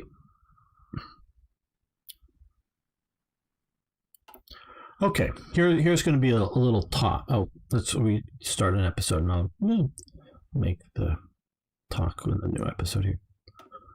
Welcome back, fellow armchair generals. This is Gamer1745, and before we get started, Drunken Barbarian in the live chat has brought up female soldiers in the Soviet Union and whatnot, and I'm going to talk a little bit about that. Okay, and female soldiers, and partially dealing with Soviet Union. So if you want to just get to the gameplay, you don't want to hear my talk, you can jump to see when the map changes significantly. Okay. When you're talking about a nation, any nation, that is in a desperate situation, you're going to more likely see either official or unofficial females in war, in combat, I should say. Because we have lots, even in America, which isn't stressed. Not like Britain, not like Germany, not like Soviet Union or Japan. America isn't stressed. Not that there isn't stress on America, but it isn't stressed. They get at least tens, if not hundreds of thousands of women working in the armed forces, not just, in factories and places like that. Now, in, say, the U.S. and the British cases, they're never put in combat roles. That doesn't mean they don't see combat. There was a fair number, in 30, 40, 50, 60, I don't know, female nurses in the Philippines attached to our army. So they were military personnel of one status or another. And they were realizing when they were sent out there that the Philippines could become a combat zone, but they're not meant to be combat soldiers. So they're in the field, definitely so. And I know that there were women working for, whether it's for the RAF, for the Royal Navy, or the Army, in places like Malta. And that could have, my reason, because obviously they were bombed in Malta, and that the Germans and the Italians were planning on an invasion, never carried it out, obviously. But, that very well could have been, and everyone realized that it could have either surrendered due to sort of starvation, being starved out, or been invaded. So they knew that they were in a combat zone. And both the British and Americans used female pilots as aircraft ferrying pilots. around, well, Britain was a combat zone. This was including the days of the Blitz and the Battle of Britain, not just later on. There were women pilots flying all kinds of aircraft, literally, but often fighter aircraft from, say, the factories to the squadrons up there. Few cases in which it didn't go so well because they were entirely unarmed. They had machine guns in them, but no bullets, and they sort of got swept up in combat as it happened. Though they, of course, tried to, with radar and whatnot, they normally succeeded in keeping them out of the fighting zones. Current active things. So obviously, there's a lot of women in the military, including in Germany. All the branches of service, Navy, Air Force particularly. And in Germany, in combat in the Air Force, most assuredly. Now, these are flak helpers in that case, in which they are, whether they're the ones that are actually pointing the guns up into the sky and shooting at the, American bombers or passing ammunition to the guns. They were definitely... And that was a combat assignment. It wasn't just, they happen to be in a combat zone. No, they were in a combat assignment, helping with the flak guns. They're also using Hitler Youth children to do that as well. And be very rest assured, the National Socialist regime very much cared about human life when it was the right type of human life. They were willing to spend the blood. Oh, don't get me wrong. They were very willing to spend the blood, but they cared. They cared deeply for the right type. The wrong type, the Holocaust. I'm not saying that there's some sort of humanitarians or anything. It was for the right type of life they cared about. As drunken barbarians said, the Soviets didn't care about human life, and they didn't. You can look at their whole gulag system and everything else. They didn't care about human life. So, and they used combat troops. Now, I would not say the Soviets used combat troops or combat women troops because they didn't care about human life. I'm entirely looking at it as a desperation. There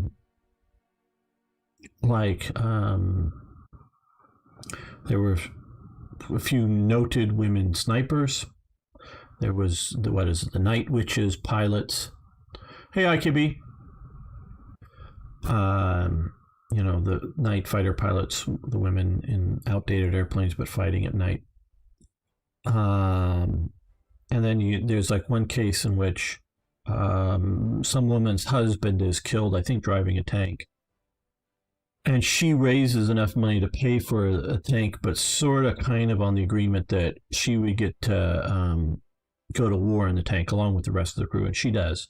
I think she survives the war, but in a combat unit driving a T-34 of one description or another. And so that's purely a voluntary situation. I think most of the women in the Soviet Union were sort of voluntary combat positions. So it's a bit different. Now, and I know some of you have had actual experience of it, being in the military and having women as part of your unit or whatever, and you can have your opinions. The real problem with women in combat is not whether women can or can't do the job. Obviously, any person who understands science understands old school science, because modern science, you talk to a modern person with a scientific degree, he can't quite tell the difference between male and female. I don't know how anatomists have well, we're not sure if we're looking at a man or a woman, I don't know, but they can't quite. Maybe Marcel, but old school science people realize that women, on the average, because there's definitely women bodybuilders or power lifters that are a whole lot stronger than I am, and probably stronger than I would be even if I did a lot of weightlifting and whatnot. But they are such a small minority fraction of the women out there that are that way. And so I am significantly stronger than the average woman. And so men on the average are stronger. But there are a bunch of women that can do the job. But it isn't about whether they can or can't do a particular job. The problem is primarily for the unit leader, but also the rest of the unit. Because this has been shown particularly in Israel. I know some of the feedback when they they no longer have women combat soldiers. Yeah, if you can choose, don't let them in your unit, you're right. Now, there's lots of women in the Israeli military, and actually, I think the primary tank school, that trains tankers in Israel, is made up entirely of women.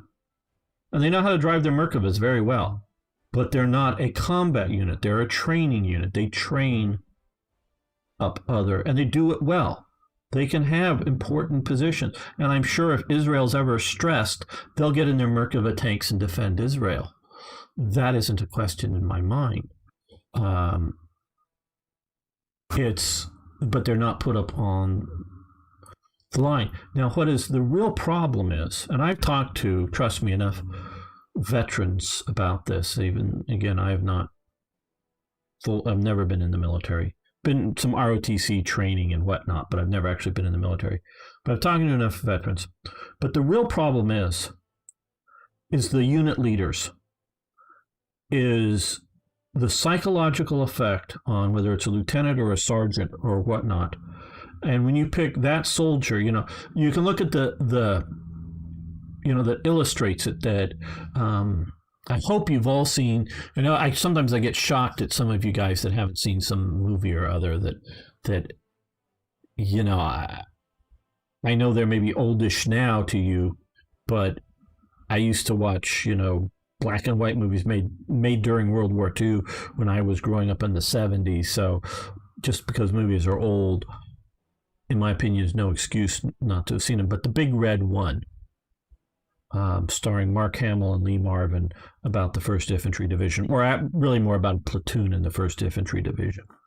But there's the one scene where they're storming the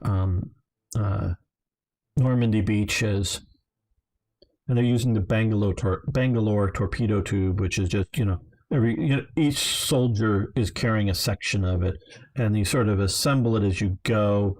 And basically,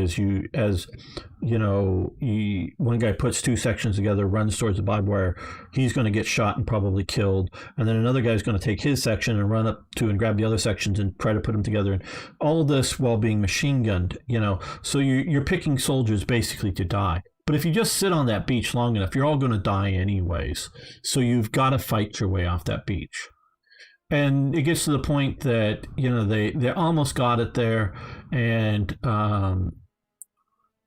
there's like a shot rings out or whatever nearby. Mark Hamill falls to the ground. And it's sort of like playing dead, maybe mostly initially for the Germans, so they don't continue to shoot at him. He's not hit. And Lee Marvin he eventually sort of looks back at, at the platoon. Lee Marvin is pointing his M1 Garand at him, basically going, if you don't get moving, I'm shooting you, and then ordering the next person up to move the Bangalore torpedo tube to the barbed wire to blow their way off the beach. And so that's obviously, I don't know if any of that type of incident, where there was actually, I don't know if there's, been recorded or was needed. There was actually, a platoon sergeant pointing his gun at a soldier saying, you're going to go or I'm going to shoot you.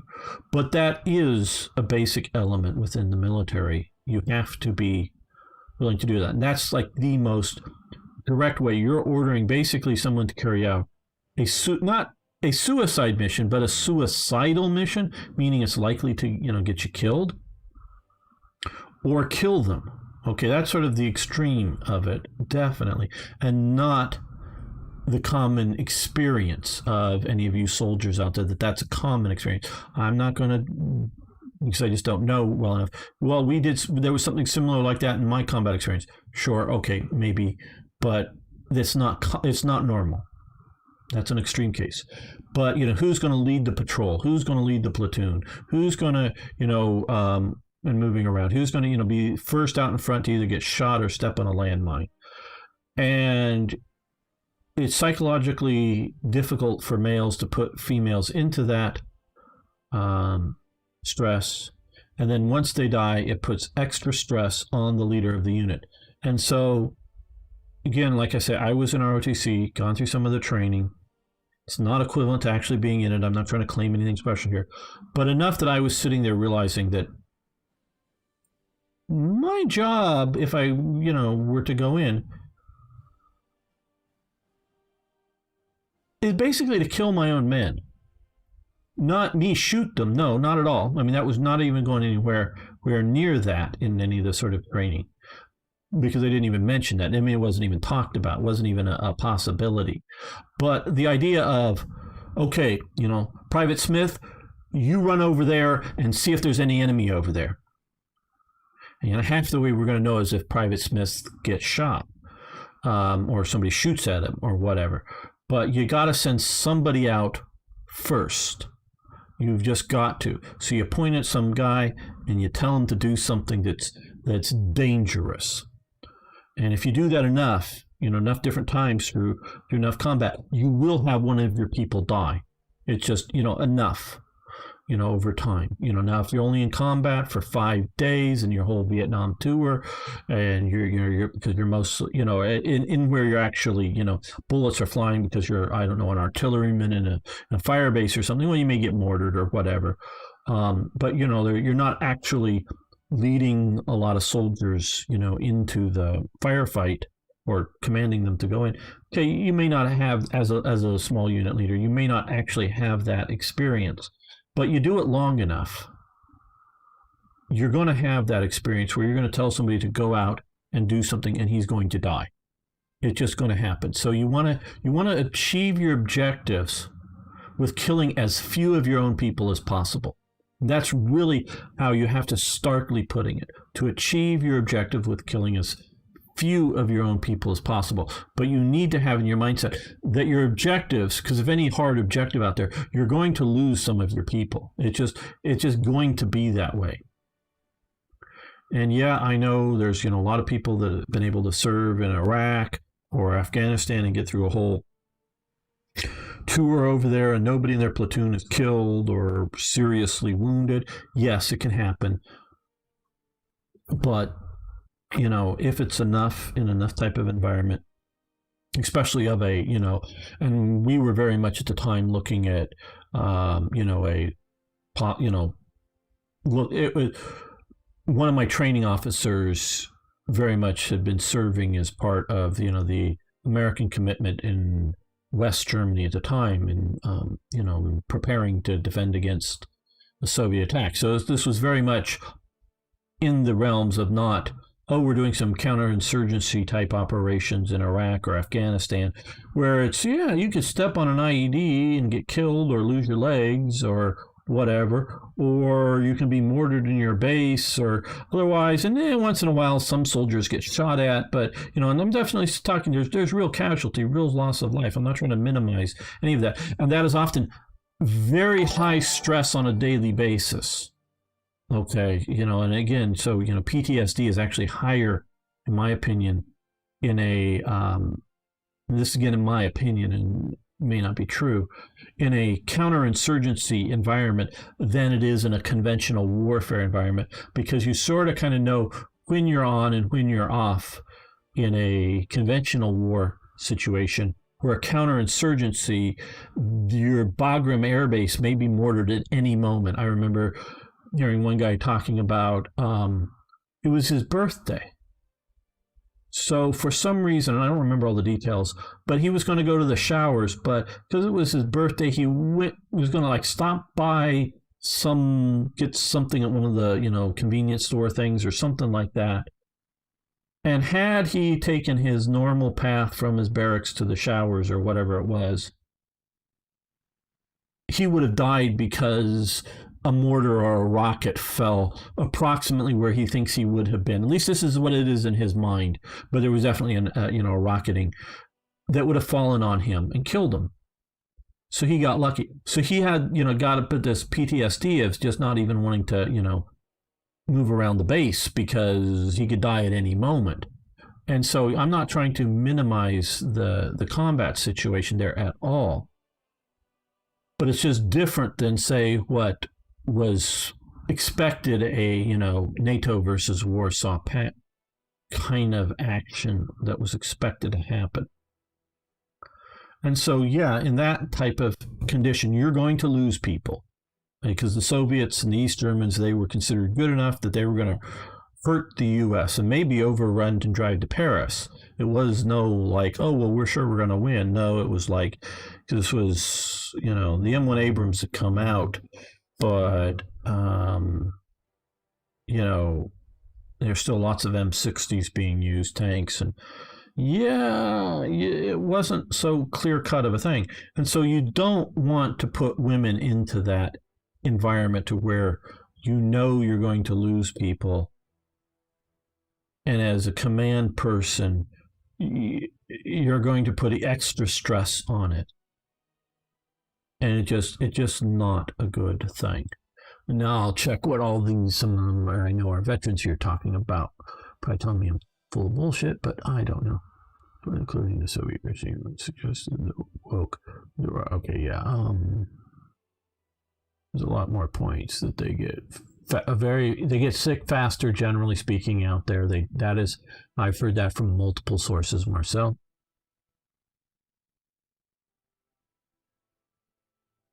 Yeah, that's what definitely.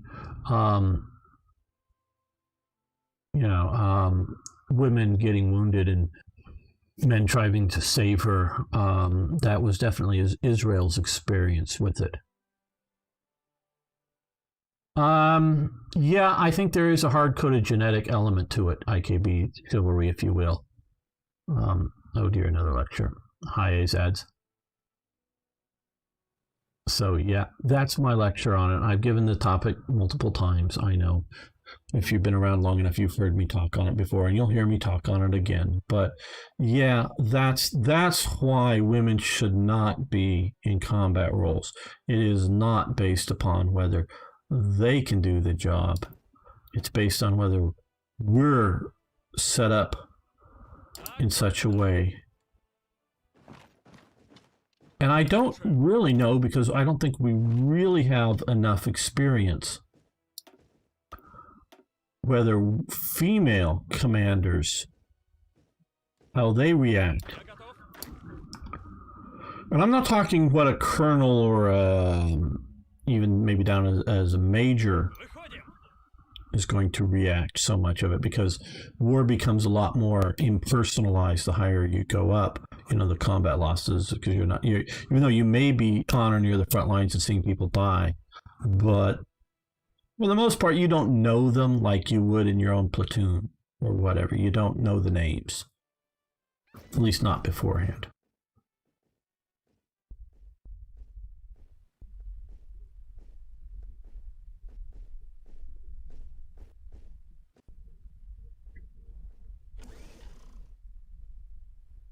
Well, thanks, Drunken Barbarian. And so that's my understanding of the situation. See, look. Okay, I drew a nice defend this line. Why aren't there two divisions down here? This is just why I'm going to send them down here. They will do what I'm ordering them to do. But after that, I don't know if they'll just simply march back. And obviously, we have enough divisions to fill the line.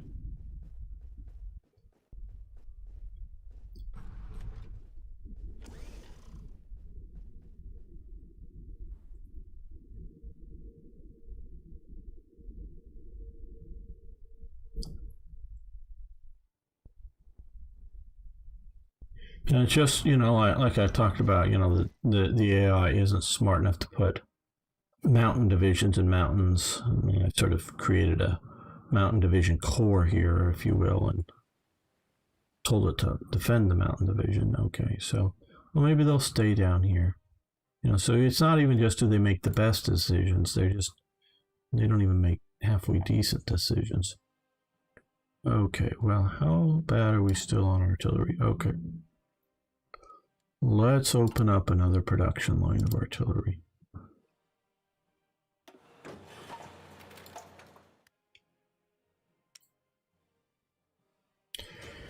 You know, new naval bomber types, but we're not yet making naval bombers.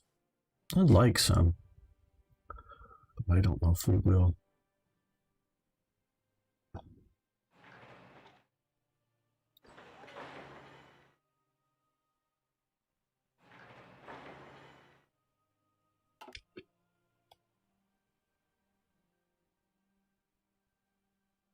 In the spy game, well, currently we're setting up a network in Berlin. Is it ready yet?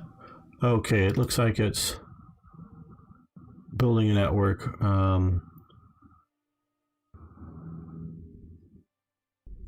It's 77% done.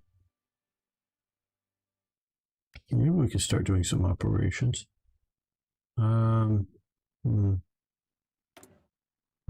Okay, well, I guess like we could. Okay. Let's see if we can capture Cypher. We're going to bring in the other two agents. So the other guy's still running or setting up the network. Let's see if we can get the German ciphers, see how that helps us. So they had a choice. Canada did definitely have a choice.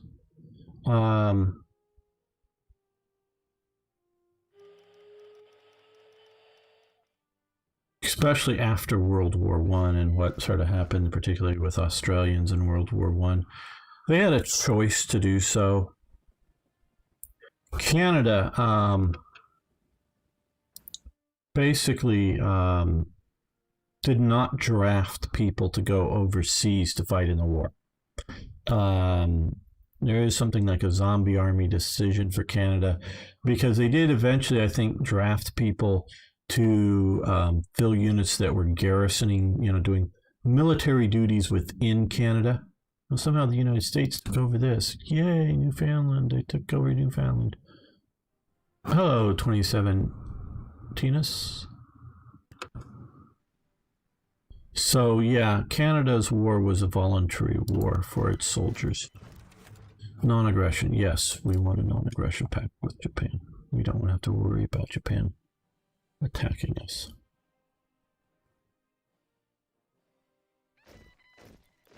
Volunteer army. So all of those that were fighting were at least volunteers. Now, people might well say that a lot of people volunteered for the army because conditions were really bad at home and it was the best sort of job to get.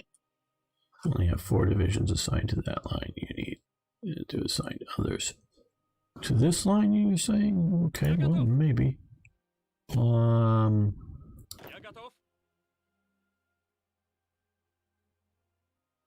Let's just... Actually, what we'll do is we'll delete all orders.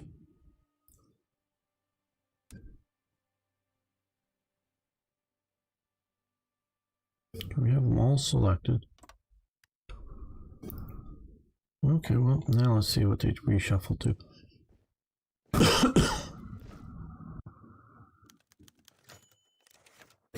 Very good. Okay. Oh, one of our agents was captured. While behind enemy lines, Vasily Chibizos was apprehended by German counterintelligence. Okay. We must do a rescue operation. Can't we just forget about him and hope he dies in Soviet captivity? Prepared. Okay, commence. Outlook risky. Well, who cares?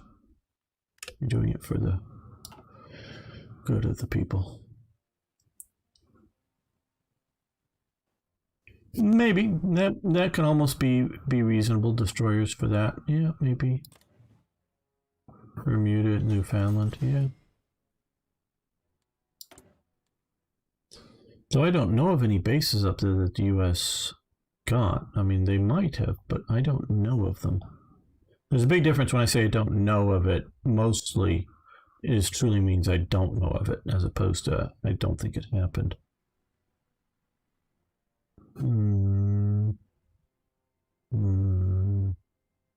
Well, 2 more artillery factories. But it would make some sort of sense. And that's why I guess they're getting Jamaica, and well, Puerto Rico already was. Yeah.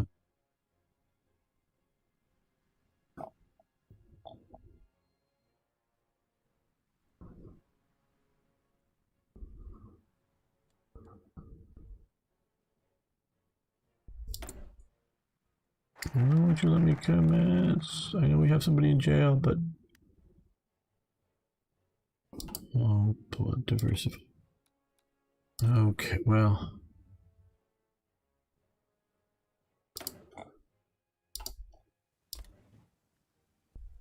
Oh, this is just really cumbersome.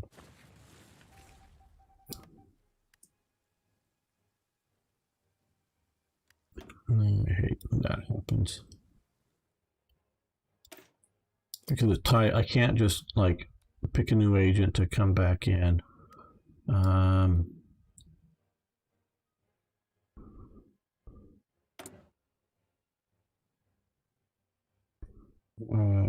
don't even.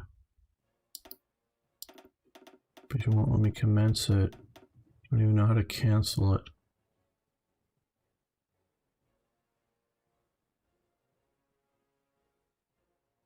Is there a freaking way to cancel it? So I can't run a rescue operation while.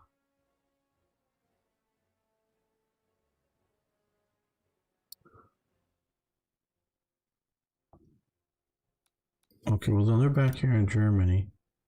Do they have to set up a new network now?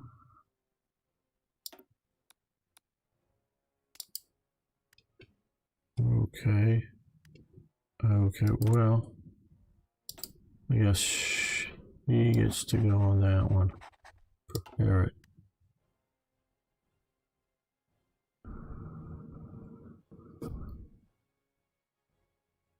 Yeah, I just, some of the way some of this works I don't always get.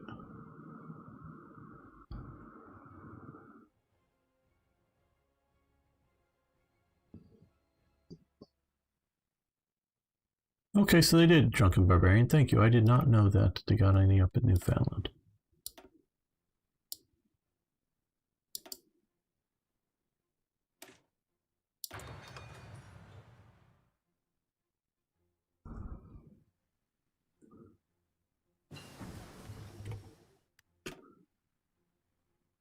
I like the concepts behind a lot of the spying stuff.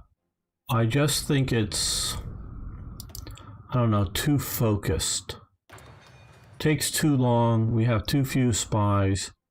We're really, I think, the way these are running, especially with the length of time it's running, I'd want 20 or 30 spies. And I know it's a lot to sort of manage, but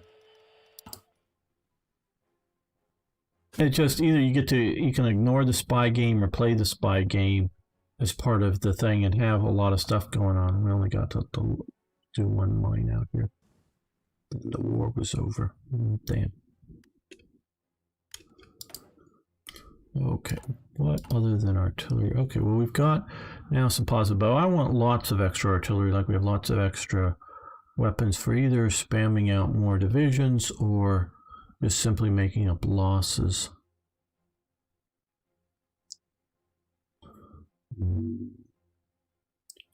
I think more planes.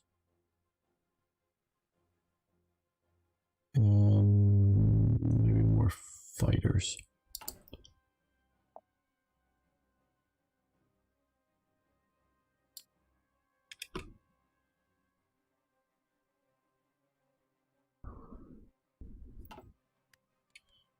Okay, well, I think we need to start seeing about our military general staff here. Expert defense army. Oh, he's been purged by Stalin. Okay, so training time. Okay, training time lasts. That'll be good even once the war really gets going. Just get the divisions out there faster.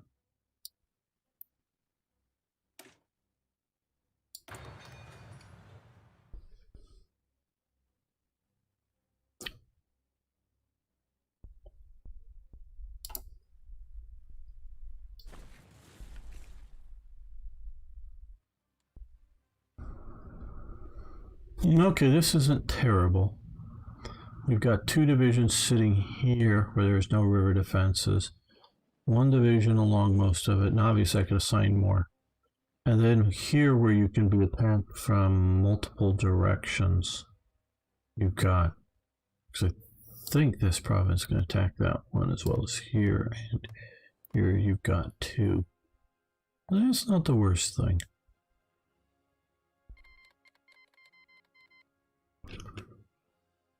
Oh, they've canceled their non-aggression pact.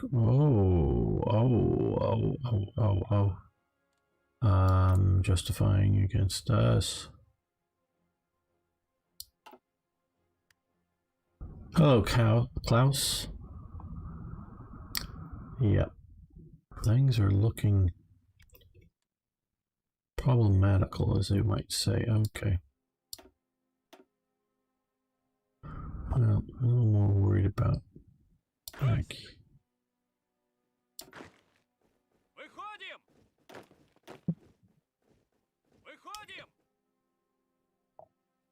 here now.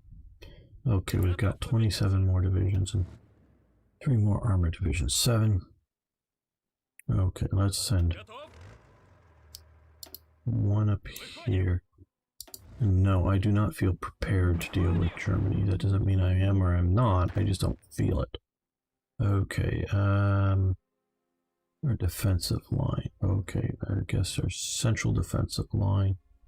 We'll send these guys out here.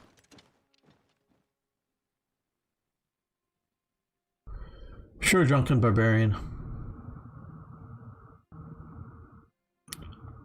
Be safe out there. Okay, yes, let's take a look and see how Japan is doing beating up. Okay, they've taken French Indochina as part of what? I guess that's just the Vichy thing. Yeah. So they're pushing there. Okay, well, Japan's doing reasonably well.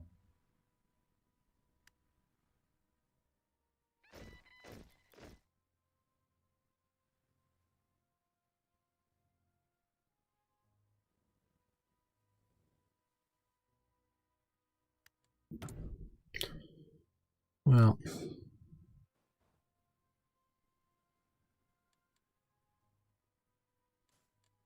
until I can do a higher level, I think we'll stop that.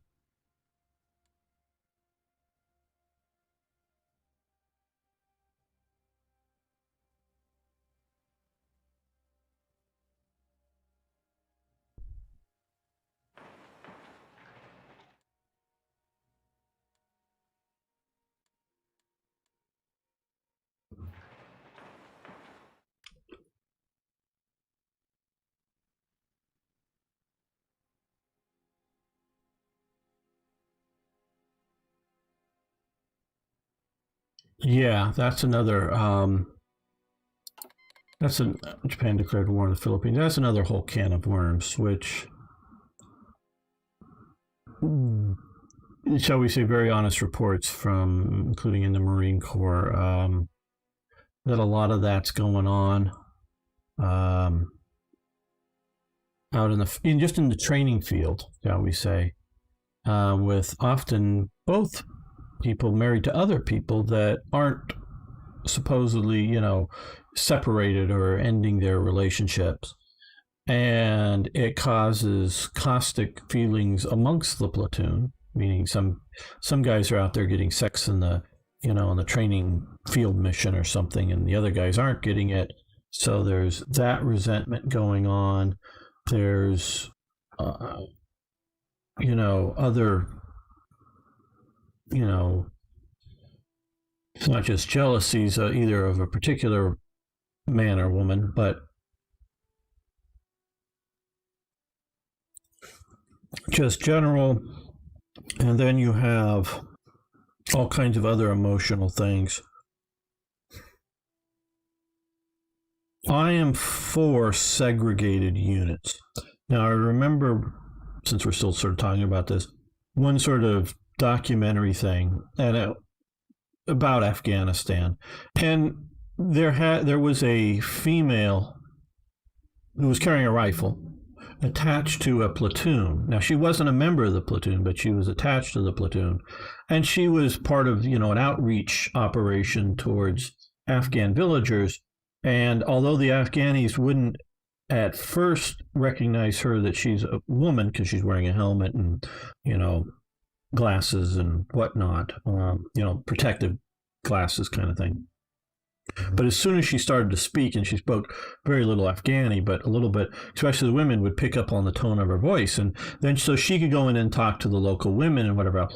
Okay, so basically it almost comes down to is the platoon is escorting her around. Now, she was presumably, I didn't check her out or anything, but presumably a competent gun handler and a competent person to know what to sort of do in the middle of a firefight. And so, he's got me back on the thing.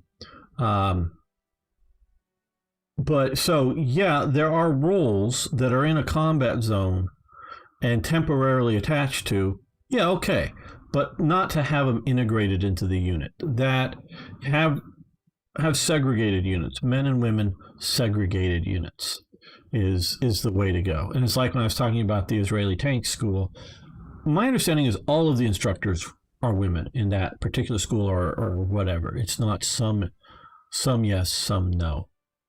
So it's, for whatever good or bad it does, however well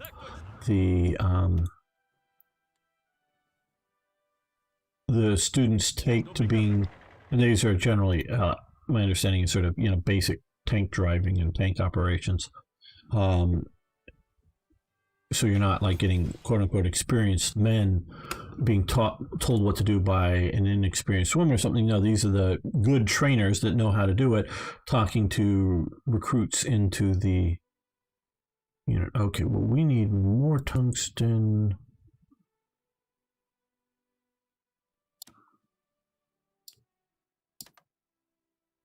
More rubber. Where are we going to get the rubber from? We get it from the United Kingdom. More aluminum. Where are we going to get the aluminum from? Not Vichy, France. We can try for the US. Okay. And assembly lines.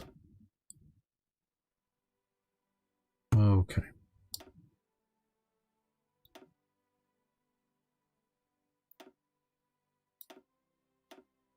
We're mostly just ignoring naval.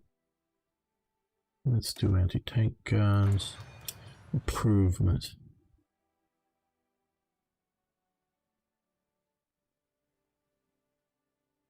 Yeah, that's an issue, but what really comes down to the more issue, quite honestly, and Marcel could speak to this a little better than I can, is a lot of tank maintenance is a heavy lift operation. And so in driving the tank around, the women will be doing pretty good, but in actual maintenance of it, it's a bit more difficult. Now, with Israel, and not that women can't do it, it's just you need a lot more cooperative operations. But if you look at the size of Israel, it's fairly small compared to, the size of Russia.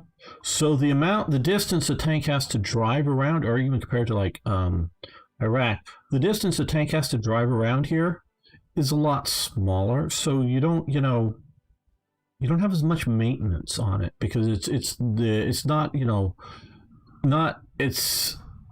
can drive it around a small track for sure, but it may not be such an issue there. But so I would say on the whole, men still have the advantage as tankers.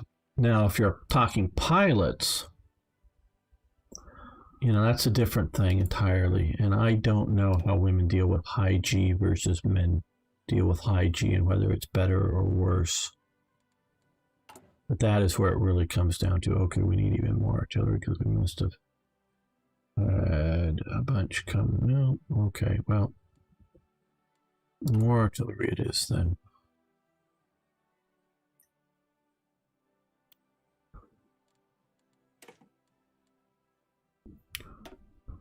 Okay, I want to thank you all for watching and thanks for liking the videos. And if you haven't already, please subscribe to the channel for more talk on why women shouldn't come into combat. I don't know.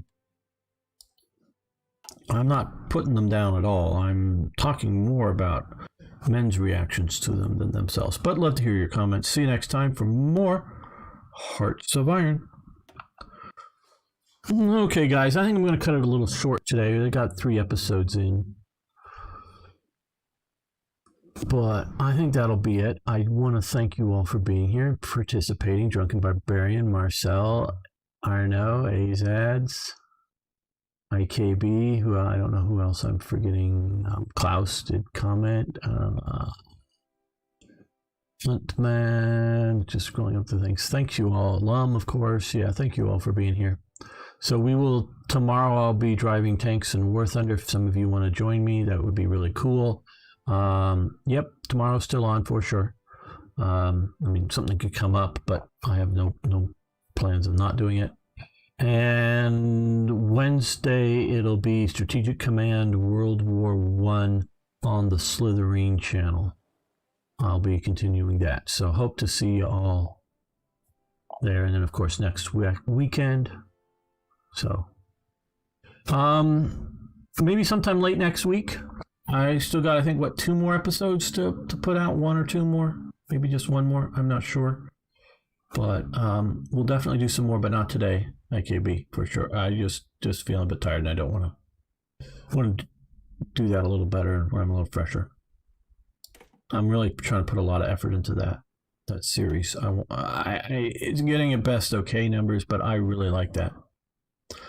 I really want to do more of the sort of history type stuff, talking about things. Okay, thanks everyone. See ya soon, I hope.